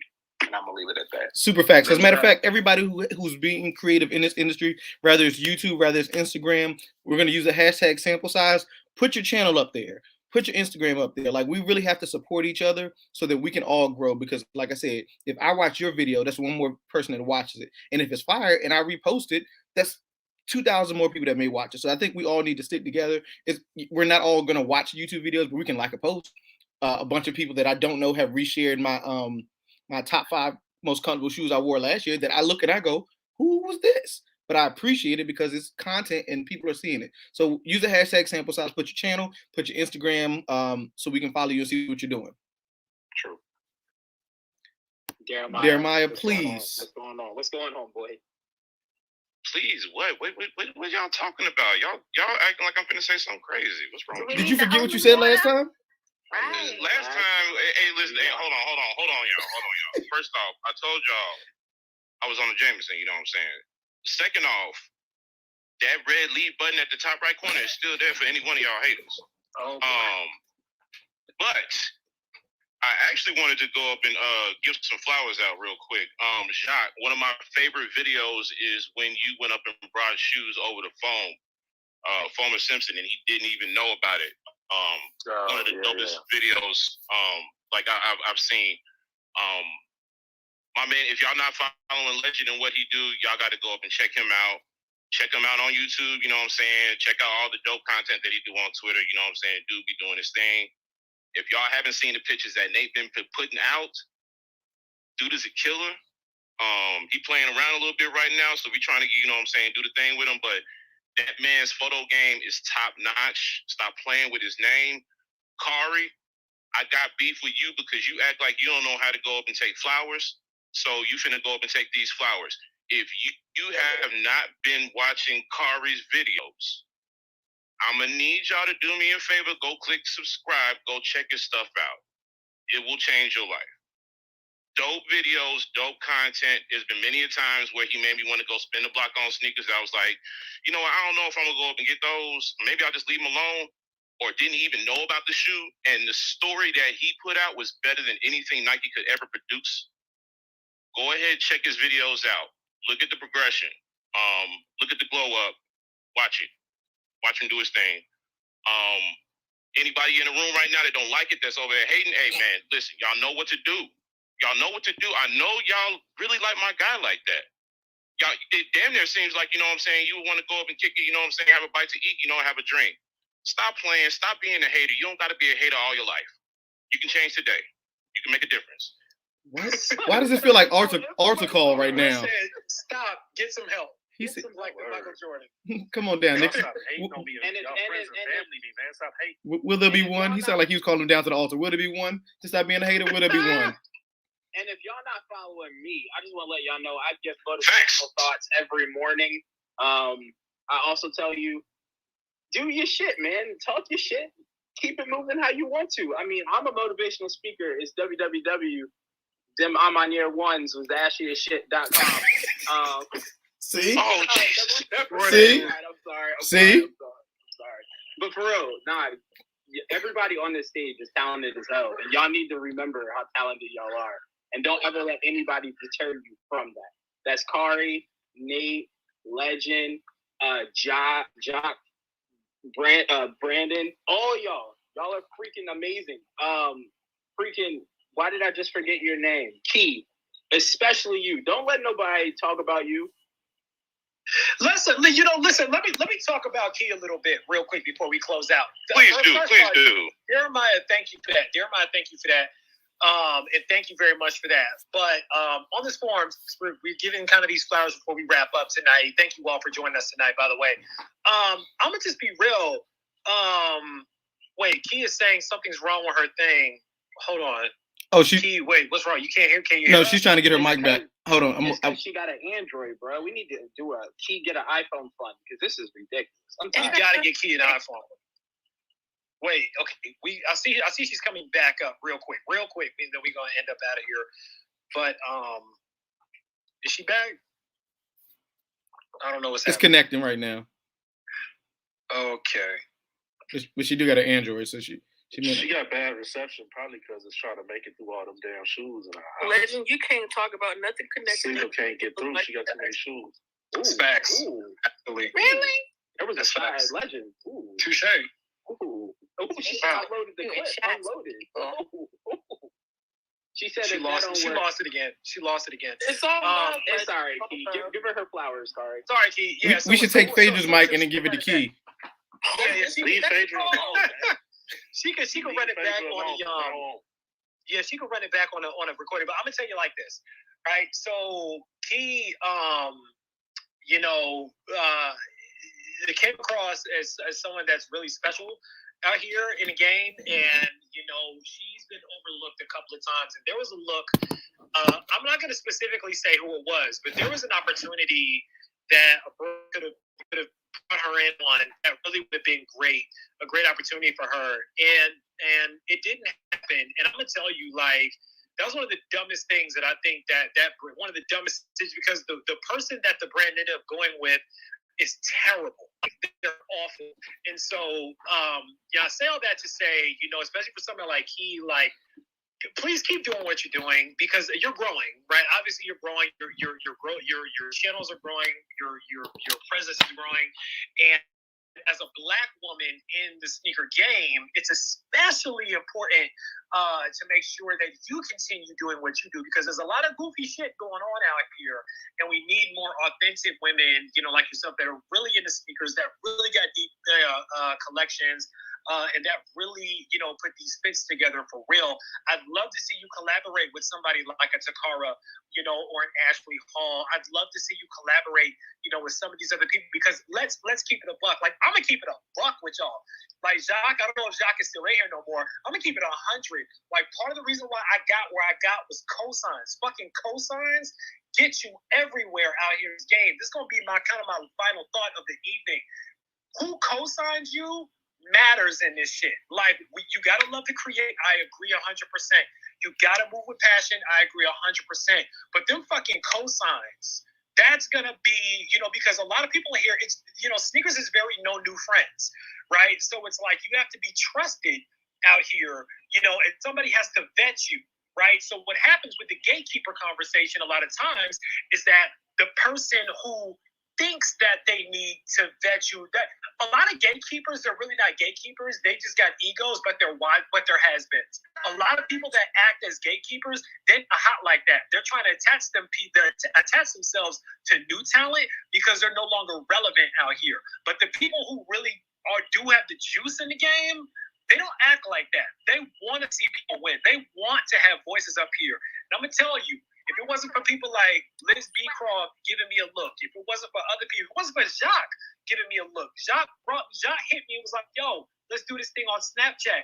Me and Jacques did a thing on Snapchat talking about the Jordan 11 Jubilee. Boom, like 4 or 5 employees from Jordan Brand followed me on Instagram off that. They didn't know who the fuck I was, but they knew Jacques. And because they trusted Jacques and they knew that Jacques wasn't going to do, some content with somebody goofy, right? Like, they were like, okay, he got Jacques' cosign, he must be cool. So that's what I'm saying. Like, if I'd love to see you elevate in the game, and you're already killing it with your fits, with your collection. Like, everybody knows you can dress your ass off. Absolutely. Everybody knows that, right? But now it's time to get you the cosigns. Now it's time to get you elevated out here in the game. That's what all of this is for. Like I say in the group chat all the time, you're not in the group chat with the fellas, but I say this all the time. I'm not shit without everybody on the stage. If I was in here tonight by myself, this shit wouldn't be like this. The energy wouldn't be like this, right? So I'm trying to make sure everybody eats, right? That's in this group right here, and everybody gets the fucking cosign. What little cosign Kari has, y'all get my cosign so that y'all can go out there and shine. So I want Key to make sure as a woman, because I'm not a woman. I don't have a vagina last I checked. So I can only help but so much out here in the game. Bro. Hey, yo, my bad. Hey, I'm just saying. There's a lot of women out here, though, that I know, if you linked up with them, there will be some great looks for you. So I hope that happens for you in the future and that you continue to shine because you got something super special. When that key Vans deal goes through, I can't wait because you're going to. Let me tell you something. I can't wait. Listen. We see the rise in Jerlisa right now. Jerlisa just popped in. Y'all see what's happening with Jerlisa right now? Jerlisa got gate kept. I'm gonna keep it a buck. Jerlisa tried to get gate kept in the game, and she took it into her own hands, and she's flourishing right now. Killing it. She's quoted in Input magazine right now. She's on Soul Collector. She's got other things working on. She's probably under NDA on right now. I can't even speak about. But she did it because she took it into her own hands. Now, Key, I want you to do that same thing. I want you to take this shit into your own hands and link up with other people out here and get some content rolling and get yourself out here just like we doing it here tonight. Like, it's your time. Fuck what anybody has to say. If you want it, go get it. Period. All right, preferably with stage too. Preferably with an iPhone because we gotta get you back on stage, homie. Please get an iPhone. Come on. The doors of the church are now open. Will there be one? Because after that message, I don't think there's much. Hold on. But again, shout out to Jerlisa too. Jerlisa, we see you doing your thing. Keep it up. Nah, Jerlisa dressed like a boy, so nah. I'm kidding. Don't do that. I'm kidding. What just happened? She on her way to your house right now. Well, one of your houses. She put y'all know the only reason I said it is because Jerlisa put the tweet up that she said that she dresses like a boy. That's fine. I just dropped her a mic. I hope she calls you Dusty before we get out of here. Or broke. She'll do that. Or broke. She'll text me and call me Dusty. Here she go. Time to go. Yes. Oh shit. Yeah, I'm putting in the coffin, girl. Wow. That's crazy. I didn't even ask for a mic and y'all clowning. Like, what? Wow. It's not y'all. It's Kari. I just want to throw that out there. Just Kari. Do a thing. Correct. It's only Kari. Wait, I'm back now. You know, Twitter has been just wilding, but thank you so much, everybody. Like, this really means a lot to me. I don't want to keep the spotlight on me because the way my anxiety is set up is like I don't really take compliments well. But shout out to Jolisa though, because she's really doing her thing. Kari is right. My girl has been trying to people been trying to gatekeep her, and she took that shit into her own hands, and I could not be more proud. For real, she's definitely an inspiration. And if y'all only knew what was coming next, oh boy, if y'all only knew what was coming next. But on that note, Jolisa, did you have anything you want to say since you want to stay, sis? Or are you good? Yo, this is terrifying. What? I'll take that for a no. No, I mean, like, thank you, everybody. I'm just a regular ass nigga, but like, thank y'all though.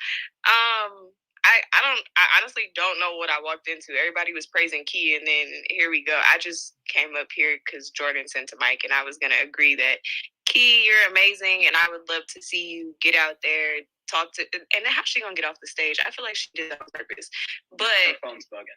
Yeah, whatever. It wasn't bugging at that most opportune moment, whatever.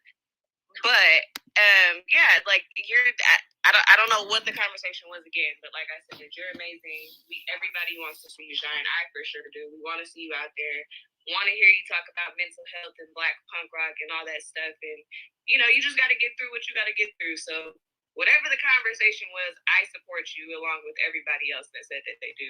And then thank everybody that said that they support me as well, because that feels good. But like Key said, that is anxiety to the max. So let's move on. Sneaker hunting every other Tuesday. Every other Tuesday? When that on? At what time? 4 o'clock Eastern Standard Time. Facts. And she just bought New Balances. What's good? Hey, New Balance. So salute to that. She's gonna wear meters, which is gonna be hilarious. All right, listen, y'all. We're coming up on 3 hours. I'm tired as hell. So we're gonna go ahead and shut this bad boy down. Thank you all so much for joining us tonight on another really, really long sample size, but a good sample size. It's always a good conversation over here on Sample Size. We appreciate y'all falling through and joining us. I want to get back to putting money in people's pockets, but really doing it in a real way.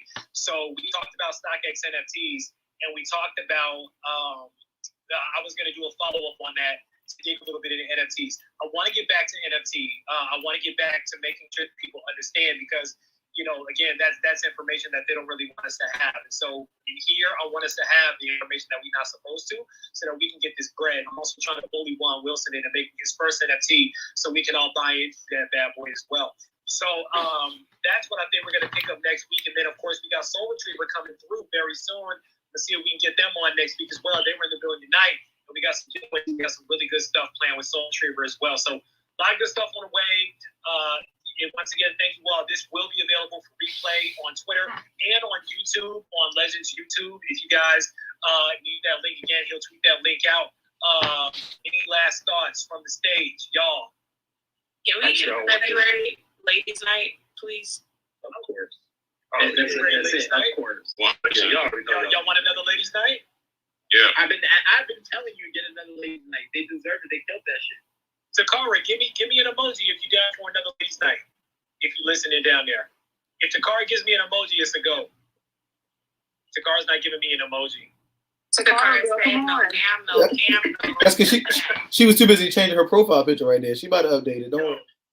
Yo, no, I agree. Yeah, so new ladies' night will be coming through. There you go. There we go. All right, we're gonna plan ladies' night in February. Then we're gonna get it going. So there's that. Anybody else? I just want to say, free game is next week on the 26th. If you need to register, the link is in James' bio on Instagram. Or you can follow the on Instagram. You can register there. It's going to be free game is good stuff. Yes. Thank you for that. This game is going to have Jeff and Beamer playing. So, first one of the new year. Jeff Stable? Am I blocked? Williams and Beamer. Thank you, Jeff. Jeff and Beamer. That's going to be crazy. Yeah, y'all. Pull up the free game. Free game is good stuff, man. You can talk directly to these guys, like directly to James, directly to these people. So free game is actually really good shit. They do it over Zoom. Hey, Major, you guys can like suggest stuff at work, right? Yes. Don't do it, Jolisa. No, calm down. What I would suggest is that James should have like a round table with some women in like a way that other people can see it, you know, and women that don't work with him and aren't seated either. That would be dope. I'll definitely. I think you'll be traveling this week, but I'll definitely bring it up at our leadership summit for sure. Yeah. It doesn't have to be this week. I'm available all year. Decide for sure, just to keep it updated. Hey, can you bring up that y'all need to F and F your boy right here? I'm going back on mute. Bring that up on the leadership summit too, bro. Yeah, I need them I'll put up the free game real quick and be like, hey, James, man, hey, look, I might be at the anniversary. Go ahead and sing your Make sure y'all stop at social status, APD. I'm on my year and prosper. You're welcome. There it is. And make sure y'all, never mind, I ain't gonna do that. Yeah, make sure y'all support. Touche. All right, Legend. Do you want to close this out, please? Let everybody know. First of all, we're gonna start limiting y'all to 2 hours. I'm gonna start putting a timer up in the corner because y'all have been wilding lately. But as always, we appreciate everyone who came, whether it was beginning, middle, end, or stay the entire time. I tell you every week or every time we speak, wear your mask, protect your brother, protect your sister, and just be safe out there. For those in the East Coast who got a little bit of snow, be safe. For the rest of y'all, just have some fun. Love y'all. All right, that's it, y'all. Have a great night. We'll holler at y'all on Tuesday. Good night. Behold the green and gold. Ew.